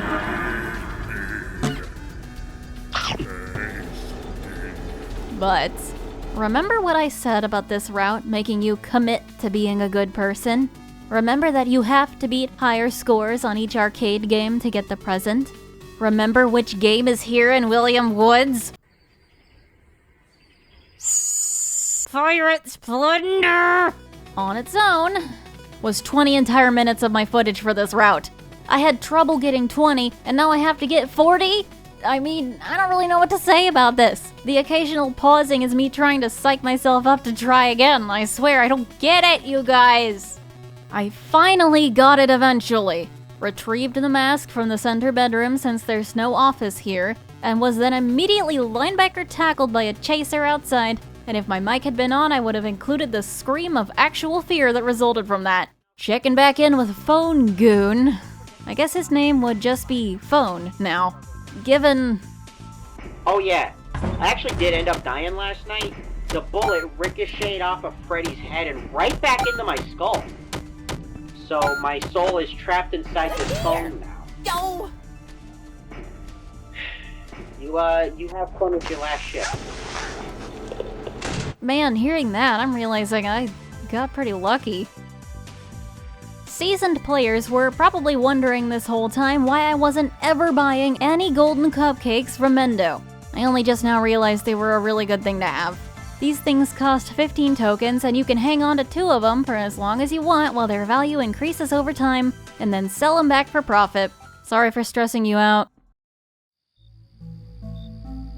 And so, you came through. Thank you. I knew you were the one for this job. Hello, yes, of course I did. So you got everything you need now? There's more, isn't there? Michael confirms that, digs around in his pockets, and hands me a portable game console. Oh, so the arcade machines are sort of haunted-y, and so is this console. So we can use the console to contact Michael's friend, who will help complete whatever it is he needs to do. The masks are to draw him out in the first place, so he can be contacted. And of course, he wants me to come in on a Saturday. Why does everybody? Okay, fine. With one last warning to not forget the game console, he takes his leave. There's a lot that could go wrong tomorrow, but I'm ready to face whatever is waiting for me. Well, here we are. Seems they cut power to a lot of the systems around the building. Figures, seeing as we're not exactly meant to be here. But that shouldn't be a problem. We have all we need. Boot that game up when you're ready. I'm counting on you. When Michael said they cut power to a lot of the systems, which is funny considering they didn't do that the last few Saturdays, he means I can no longer use the doors, tablet, or fan. The only thing I have is my flashlight and the game console, which can be pulled up with the same key as the tablet, which actually presents an issue. My tablet is mapped to space, but this game requires me to press the confirm button to advance dialogue and jump, and that's also space. So I had to do some remapping to even be able to play this. Forgive me if the next part is janky. It starts off describing a boy who was a crybaby and had no friends. Because he has no friends, no one besides the Fazbear crew will show up to his birthday party. But maybe, with these 4 masks, we can change that. And thus begins Happiest Day, a Game Boy-style platforming game. In it, you complete small stages while using bounce pots as springs, avoiding hazards such as spikes and pits, and destroying or dodging gear rat enemies. Gear rats being from FNAF World, just like the bounce pots. The FNAF World rep is cute, I will admit. This shorter first level, Fazbear Hills, teaches you what to expect while keeping stakes low, but not zero. Notice that when you die, the temperature increases. It normally does over time, but this speeds it up. And the fan is disabled, so now the only way to fix it is to reach an in-game checkpoint or complete a level, which resets the temperature.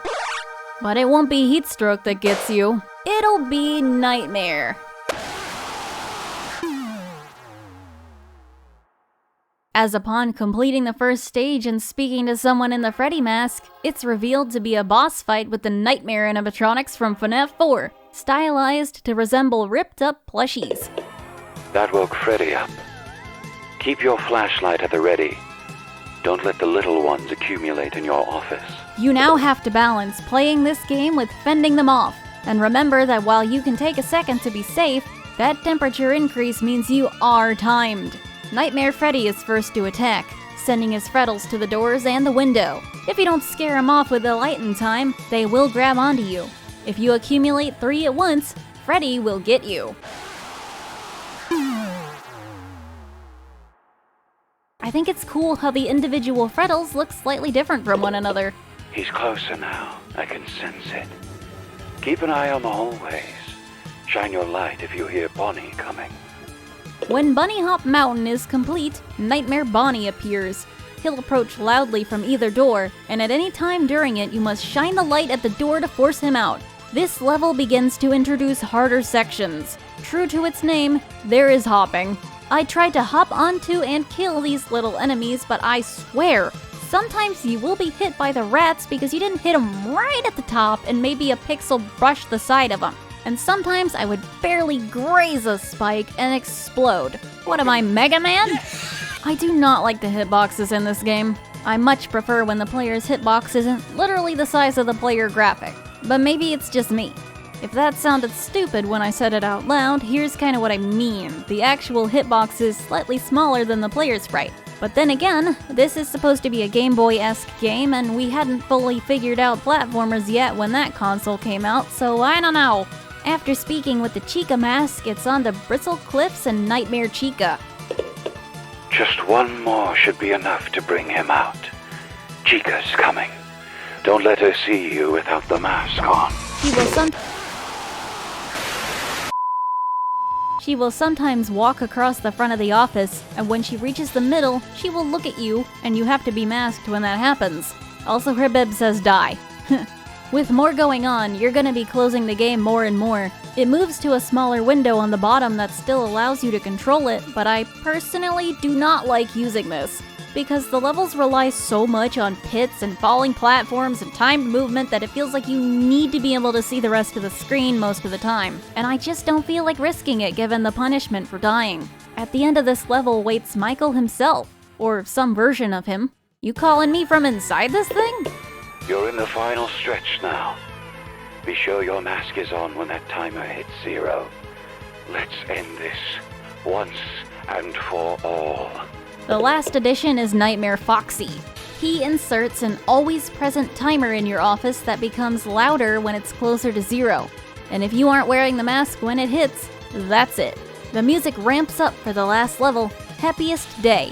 And oh my god, I hate this level! My gameplay on my first run, which is this, is kind of shit. But even when I came back to it, knowing what was there, I was struggling. There are so many spikes and gimmicky platforming with falling platforms and stuff that's really difficult to see coming. It is genuinely frustrating to do while dealing with the nightmares, and in the learning phase, this stage alone took me like 20 minutes. But when you finally reach the end, you find the crying child all alone at the party. That is, until everyone arrives to deliver the cake. And Michael finally has the opportunity to speak to the child, who turns out to be his little brother. And he finally gets to give him a happy ending. Oh, damn it! I never changed that back! After thanking me, he thanks me! Michael and the others disappear, leaving only their masks behind. So it wasn't body paint after all. It's a lovely conclusion to all I've gone through here. Oh, hi, buddy! Yes, I think I will. My work here is done.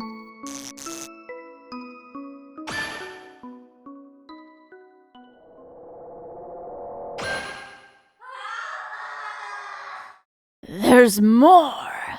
But hold that thought. Let's actually take a break like advised. Did you know? In the demo for FNAF 3, there was an entirely different character who could appear after your second night if you were to grab both the mask and Springtrap from the first salvage location. A lost girl would come by asking if you'd seen her dog, which the guard you're playing as unfortunately hasn't. The girl would then leave. This girl was meant to be Susie, the missing child possessing Chica. Interestingly, Vanessa actually recognizes her after she leaves and tries to call out to her to no avail, afterwards hoping that she wasn't real at all. Also, the music that plays when she appears is still referred to as Music Missing Child when it is played in the final game, as seen in the editable dialogue files when making a Night Guard mod. I presume Susie's presence here means that the game's final ending used to play out very differently.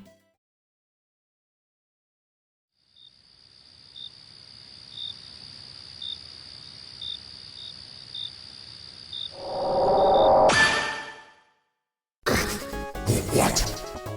I'm not dead. I'm not dead. It is like I always say. I always come back. Daddy! Who said that? Are you my daddy? Your daddy? What kind of damage has a pipsqueak like you thinking? Actually, I do remember you, my lovely offspring. It's been so long.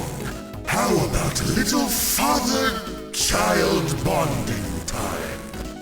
Daddy can show you where he works and... Want a quiz? If I am to believe you are truly my father, you must be who I received my quiz-giving prowess from. Yes, that's true. Now, if we could just... Hey, wait!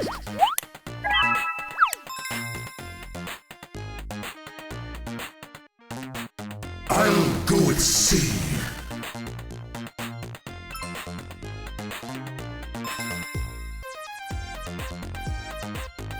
Well, D looks good.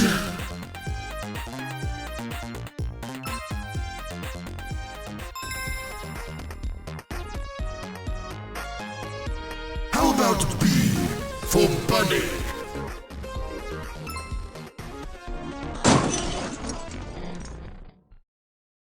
That was terrible.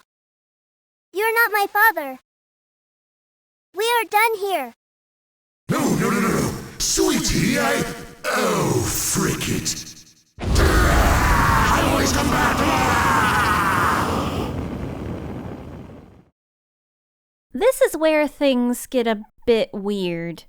I've already touched on pretty much everything it makes sense to talk about, even staggering mentions of things like threat levels, salvage values, different strategies to the routes they fit best in. What more could I possibly do?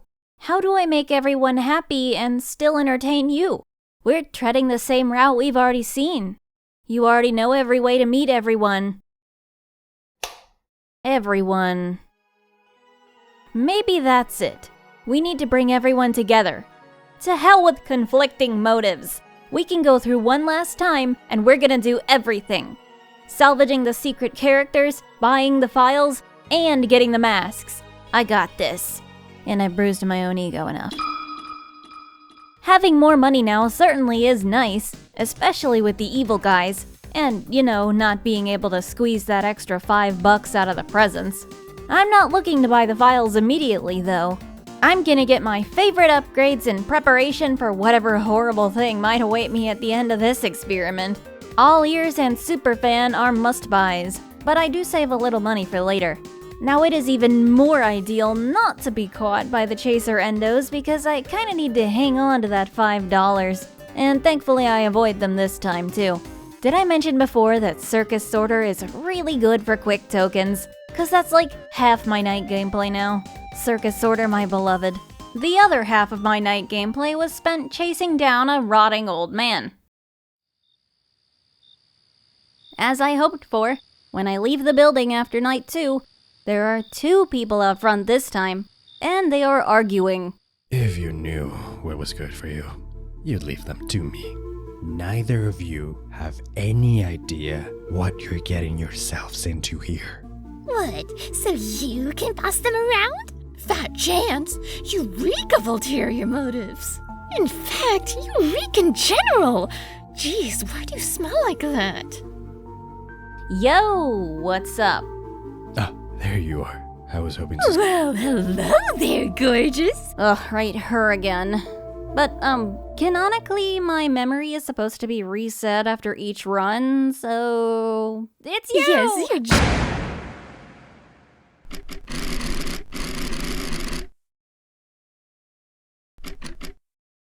You were saying?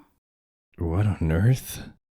The hooded man seems taken aback by my actions initially, but warns me not to get involved with that rabbit, telling me to change course before it's too late. He kinda threatens both of us in a roundabout way, actually. It'd be really sad if my experiments come back to bite me in the end. You two would know a thing about bites, wouldn't you?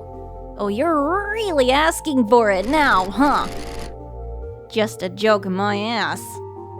The white rabbit tries once again to win me over, I guess, before heading off. Oh, right, he's still here. Well, he may not understand what's going on between us, but he's at least appreciative of me having grabbed that mask earlier. But with one final warning, the hooded man takes his leave as well. It seems like I've started some drama. That's always fun. Time to make it worse! And make it worse I do indeed. I need Lefty again, so I gotta do this little enragement child's quiz 15 billion times again. Then got a puppet patrol for the present, and taking my goat RWQ cause the hallucinations make me feel like I really have a social life. And instantly undoing my boost in status by taking sweaty gamer bear Toy Freddy. You know, at the time of writing this, he was unfortunately dead. Parody accounts are wild. I managed to make it out of the building safely this time, just maybe not super cleanly. So, Toy Freddy requires you to beat his high score in a minigame. His score increases with his AI level. I'd been avoiding him because I thought he would pick a random game that I had to beat him in, but turns out you can choose whichever one you want. And when you beat it, he will slump beside the machine and can be heard crying in the distance for the rest of the night. Come on, man. Somehow I haven't mentioned RWQ for the entirety of FNAF 3, but his mechanic is the same as the previous game, being shine your light at him to make him leave, just with more visual flair. There were no deaths to forgetting about Lefty tonight. He's gonna be a pain now, isn't he? After this shift, only the hooded man returns. The white rabbit is nowhere to be found. You know, I can't help but wonder what it is you're trying to accomplish here. He is no less of a critic, though. He knows I'm still doing what she asked me to do, but also doing what he asked me to do. The only reasonable conclusion he can draw is that I'm getting paid for it, which I kinda am, honestly. Those two made me rich. Well, you're being awful judgmental about my motives and potential IQ, buddy. Or judgmental about apparently freeing some ancient evils. He hesitates for a moment, then decides to tell me about a friend he once knew. That friend, despite his flaws, had a good heart and wanted to do the right thing. But he had a plan, one he insisted on doing himself, maybe because he felt guilty. I'm not told what he felt guilty about. When this friend started messing with forces he didn't understand, he soon turned up dead in a grisly scene. With yet another barely hidden threat, the man walks away, but holds his gaze on me, clearly indicating he thinks the same will happen to me. Who does this guy think he is to tell me what to do? It's not like he's the one who signs my checks. Whatever. Whatever happens, at least it'll have been my decision. I'm going to find out what's going on here, whether or not some walking bruise thinks I should. But why am I doing this, anyway? A visit to Greenland has me taking along Helpy as usual. I love my easy buddy, but also Shadow Freddy. I'll come to regret that salvage later, but the extra cash allows me to check off the other thing I want to do here, buying those Talbert files with enough remaining to pick up some extra office power. Sadly, my remaining $1.77 is promptly pilfered by an endo. There goes my streak. Night 4 confirms that Lefty will indeed be an issue, so I kill him pretty much immediately. Shadow Freddy arrives to avenge him. Not too much else to mention, really. Am I ever gonna clean that spiderweb off the desk? It's her. And this time, she's the one coming out swinging. All right, you jerk, give it up! What's your angle here? It's a cute. Just like me. The rabbit is upset with me because I haven't gotten obliterated by Springtrap or the other evil salvages I've been grabbing. By all logic, I should have been if I was as new as I said I was. I shouldn't have known how to deal with them. Well, you see, they've all had these little papers stuck to them that tell me what to do. Yeah, it's really weird. But damn, okay, going mask off right away.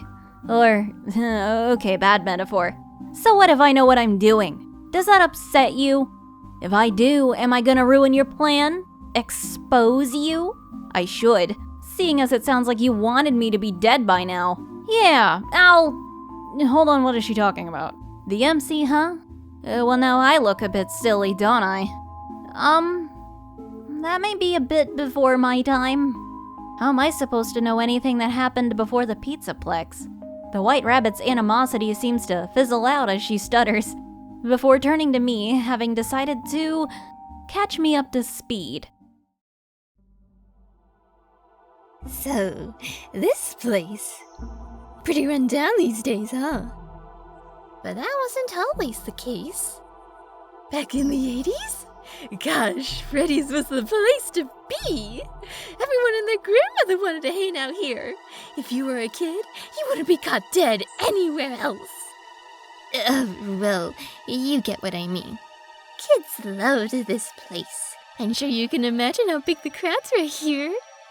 But among those happy crowds, there were a few kids who weren't so happy. The lonely ones. The ones who had trouble making friends.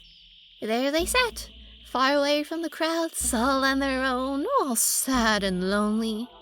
Until one day, a friend came their way. A man. One of the place's performers, actually. He loved putting smiles on kids' faces, so he'd seek out the loneliest ones he could find. And, oh boy, was he good at his job! He'd help them beat arcade games, sneak them toys from behind the prize corner, stuff like that. And the kids absolutely adored him. I mean, who wouldn't? Eventually, those kids' birthdays would come around. Nobody would show up, of course. That is, except for the man. Why the long face? He'd say, Did you not like the gift I got for you? Oh, silly me. You must not have found it yet. I should have known. Here, I'll show you to it. Follow me. They'd follow along, of course. Who would they be not to trust their best friend? He brought them to a back room in a corner of the pizzeria few ever looked. And few were ever ventured to. Are you ready? Close your eyes. He'd say, as he ushered them into the room. He went in, they followed behind. And just as they opened their eyes...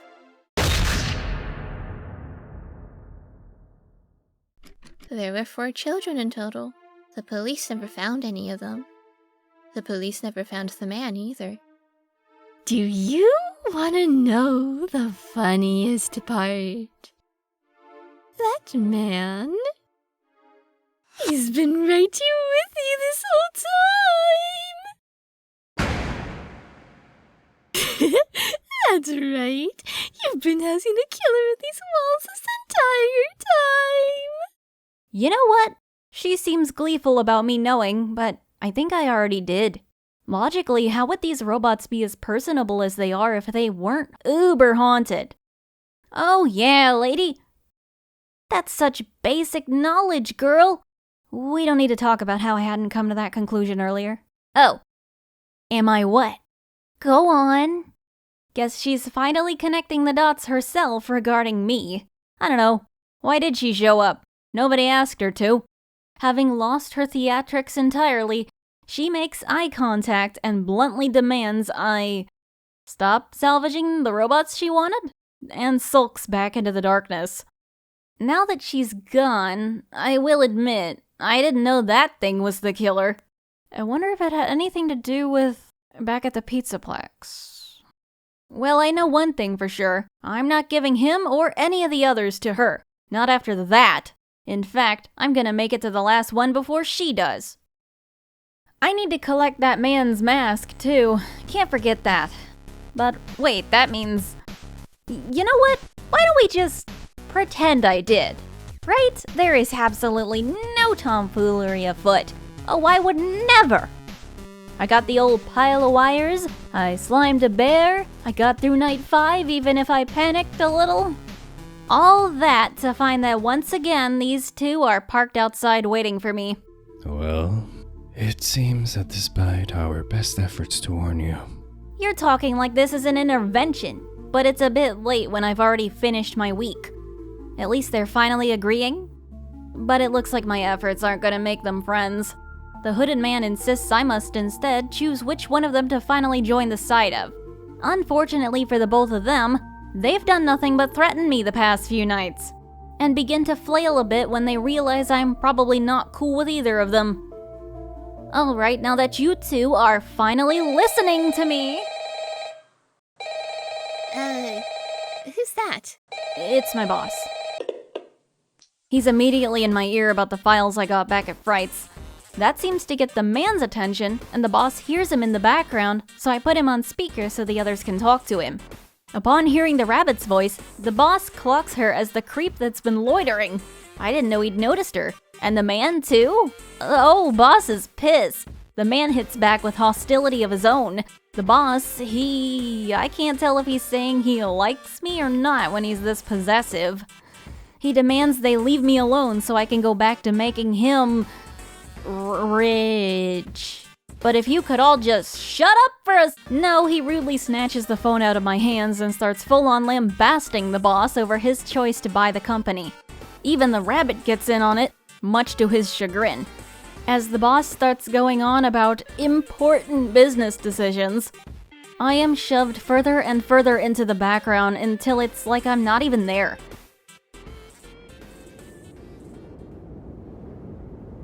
I don't feel as if my presence is useful to anyone right now. Why have I been doing all of this? For people who only care about themselves? To settle a grudge? To find closure? Just because I'm bored? These people don't even know why I'm here. They don't know what happened. They don't see me as anything more than the files. Without even opening them, I know they hold the context I'm looking for. To fill the gaps in the history those people are hiding from me. As I stare at that folder, it feels as if the world goes dark. Is it even the same one? I can't see. I feel lighter. Something isn't right here. I draw a breath that should not be possible. I feel its presence over my shoulder. Why is it familiar? It gently moves to turn the page. I don't stop it. It appears that these files were saved from before the boss took over the franchise. The contents initially match up with what the White Rabbit told me before about the missing children, even including the names of individuals suspected to be responsible for the disappearances. Oh, and this must have been the page the boss saw a while earlier. I don't know if he looked further in, because nestled in the back of the folder are notes I can only assume came from someone in charge. From the creator of the animatronics themselves, it's spelled out clear as day that those children were trapped inside the robots, and that there was an effort to set them free, yet they still remain, and they appear everywhere. I saw one before, I remember. If it wasn't enough to turn everything to ash, what did he find that could finally finish the job? I finally found it. My hands are shaking as I write this. Perhaps I should calm myself, but I find myself unable to wait to document this revelation. There was one last loose end we had yet to tie up, someone we had forgotten about. I'll be doing this one on my own. My associate has been of great help, but I do not wish to burden him with this. After all, this has always been my cross to bear. It is entirely possible that I won't make it back to tell the tale, but that does not concern me any longer. As long as those four can finally move on. As long as she can move on. It's time I finally tie this last loose end.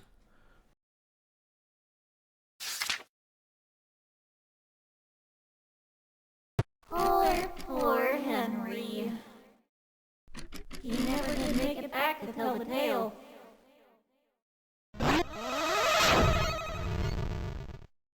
Hey, Dusky, buddy. What do you think you're doing here, huh? Come on, old pal. You know a little watchman like yourself shouldn't be sticking their nose in confidential company files. Psychic friend Fredbear? How are you? Why don't you just hand over that little folder and things can go on just as they should, yeah? After all, I'm sure you wouldn't want to end up like Henry. Was that who wrote those notes? Wait a minute. The last reason those kids can't move on. It's you, isn't it? What are you? What am I? I'm your friend. and theirs. As their friend, shouldn't I be looking out for them? Don't think I don't know what you're trying to do here. You think by collecting all of these artifacts, by bringing them all together in one place, you can save everyone, don't you? Free all those poor little souls, and destroy everything we've built up here in the process. Well, have you considered things might be better this way? Those poor kids, who knows what waits for them on the other side, am I right? But here, they've got friends to make, games to play, smiles to bring.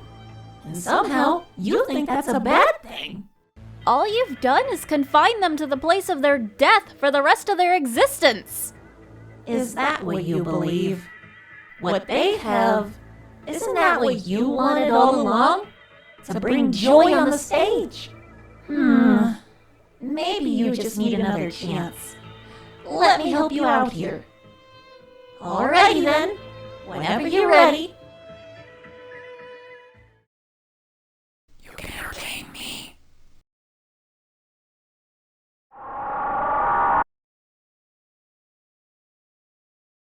With that, the game's style severely shifts. Gone are the bright colors and goofy dialogue, replaced with surreal monochrome images and the grinning face of psycho foe Fredbear, who's primed and ready to submit me to a series of microgames all reflecting things I've done leading up to now. Things like office minigames, animatronic mechanics, salvage quizzes, screw one up or fail to complete it before the timer depletes, and you'll lose a heart. All 4 of which pulse in rhythm with the only original track in the game, Too Much to Bear. Sucks for me, I choked 18 games in.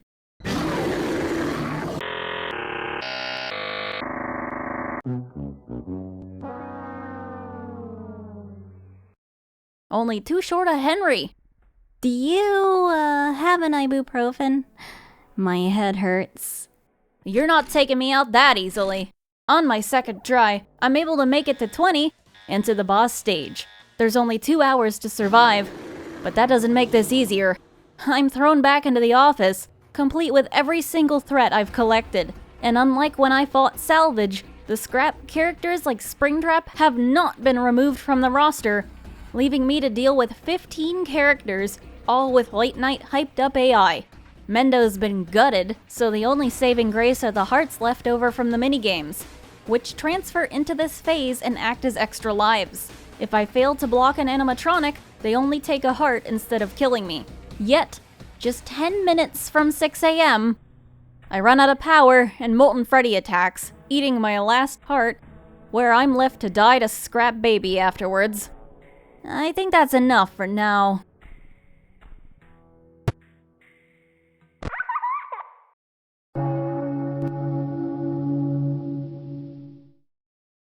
The next day, I come crawling back to...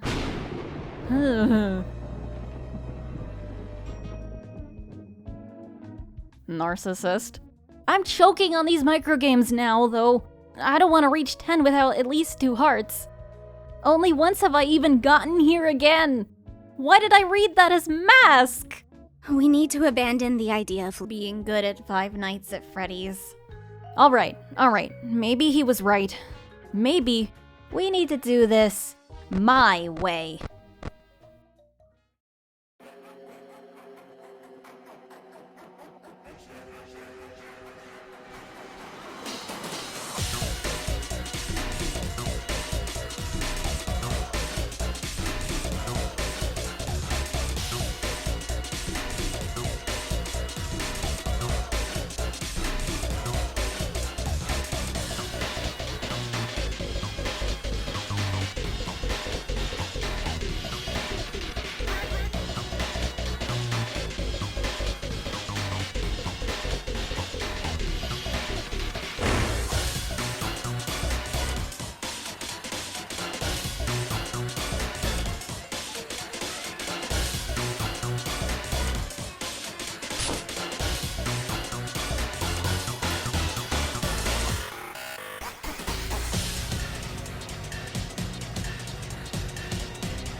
You're afraid, I see it in your eyes.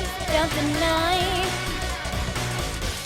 dance eternally against the you've denied. How should I know? With the void open, we'll pass on to the other side. Only heaven knows what lays after cold, but tell me why you let it out of sight.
Torment undo can't be what drives you to dig your head into the sand.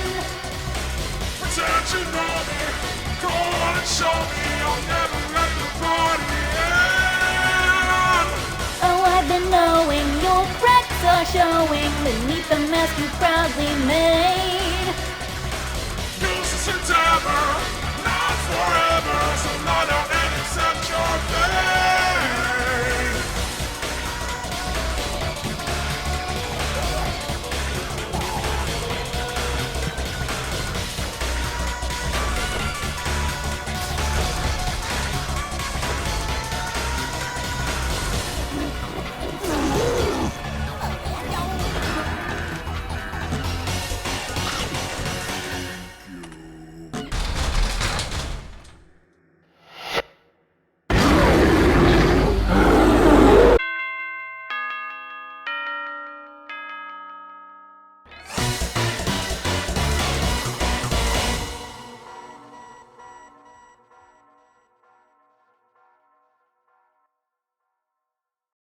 And just like that, it's over. In the place of that creature it's just a child. It seems like no matter how hard I try, you just won't let me have my way, huh? Gosh, you really are stubborn. I don't want this all to end. I don't want my friends to leave me behind. I know what I've done is selfish. I know it's wrong, but I couldn't let Henry take away the only friends I've ever known. I couldn't let you get in the way of me keeping them here. I told the others there was nothing waiting for us after this, but the truth is, I don't know what's going to happen to us when we move on. When we reach the other side. And the thought of that, it terrifies me. What if there's nothing? What if after everything we've done it's just black? Total nothingness. An unending void. An eternity where I can't even find comfort in my own screams. I can't go there. I can't be forgotten. I can't be left behind. Can't it just stay this way forever? Hey, kid. I know you probably don't want to hear it from somebody like me, but I think I understand how you feel. On the whole being stuck here thing, I don't think it was the same person. But what happened to you happened to me, too. I understand it hurts. You feel betrayed, angry, you want to deal it back. But you aren't alone in this. You have others depending on you, that care about you. But after all that I did, would they even still want to be my friend anymore? I don't know them, but if you still care about them, and you show it, they'll come around. It might not be immediate. They might need time to trust you again. And during that time, if you work on yourself and change for the better, they'll notice. Trust me. Hold on to that hope and keep fighting for the people you care about. The first step to doing that is letting them go. You're right. It isn't right to keep them all down here. It isn't right to keep myself down here. Whatever's there for us after everything's over, they're still my friends. At least, I still believe that. Still, I don't like saying goodbye. I'll see you again someday, won't I? Hopefully I'll get there myself, right? Until I figure that out, stay safe. And it's probably a long shot, but if you see a blue rabbit, tell him I said hi. Okay. It's time to go.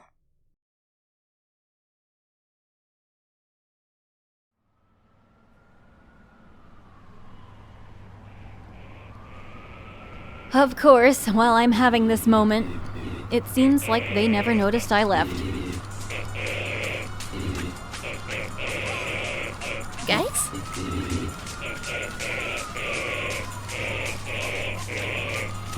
Guys! Do you see that? Above the pizzeria? But at least they notice what matters. High above the pizzeria, everyone's finally free.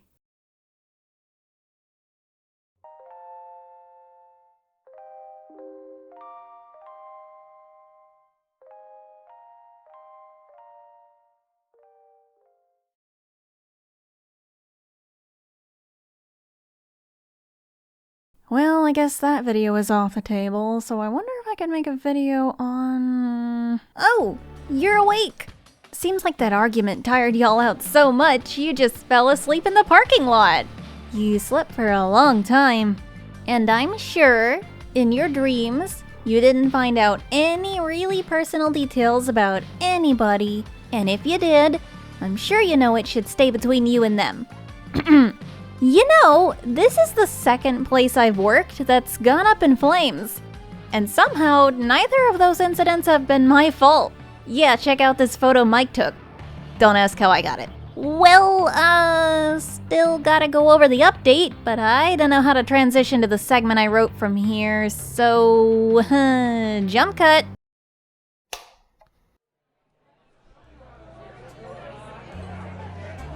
Oh, hey there. Welcome to the Endless Mode update for FNAF 3. Yeah, I know it's not out yet, but while I was working on this video, the intent was to wait for the update to drop before I published it, but over time it became evident that that was gonna take a lot longer than I thought. So I dodged the bouncer by crawling through the vents. Oh, you bought me a drink? I'm sorry to refuse, but I don't think that would go over well. But since you were so kind, I bet you'd like to hear about the upcoming update. Keep in mind, I'll only know so much at the time of recording this. For example, if something was revealed this last Friday, I won't know about it right now. And some footage or information I use may be outdated when it officially releases. In the near future, FNAF 3 will be receiving its final major update, so it will be adding a lot of stuff. The main focus, I believe, is Endless Mode, which is as it sounds, you'll be fending off animatronics for as long as you can manage. Alongside the original cast of 47, you'll meet many new threats, including but not limited to Freddy Frostbear, Orville Elephant, Mr. Hugs, the Glamrocks, minus Freddy, the very important pig, the Mimic, Jackie, and Big Top! In between your endless nights, you'll be able to gather support through items bought from shopkeepers such as Rockstar Freddy and Chica, win a prize by beating minigames hosted by Carney, alongside other potential activities I imagine we could see later. You'll also be able to recruit other characters to help you by buying them drinks at Tipsy's bar. That includes new, existing, and custom characters. Why do you think I'm here? Each recruit provides a bonus. Examples include Vanabelle's boosting the chance of encountering new animatronics, and William's free bear trap every night, with the caveat that if he dies, he takes everyone else with him.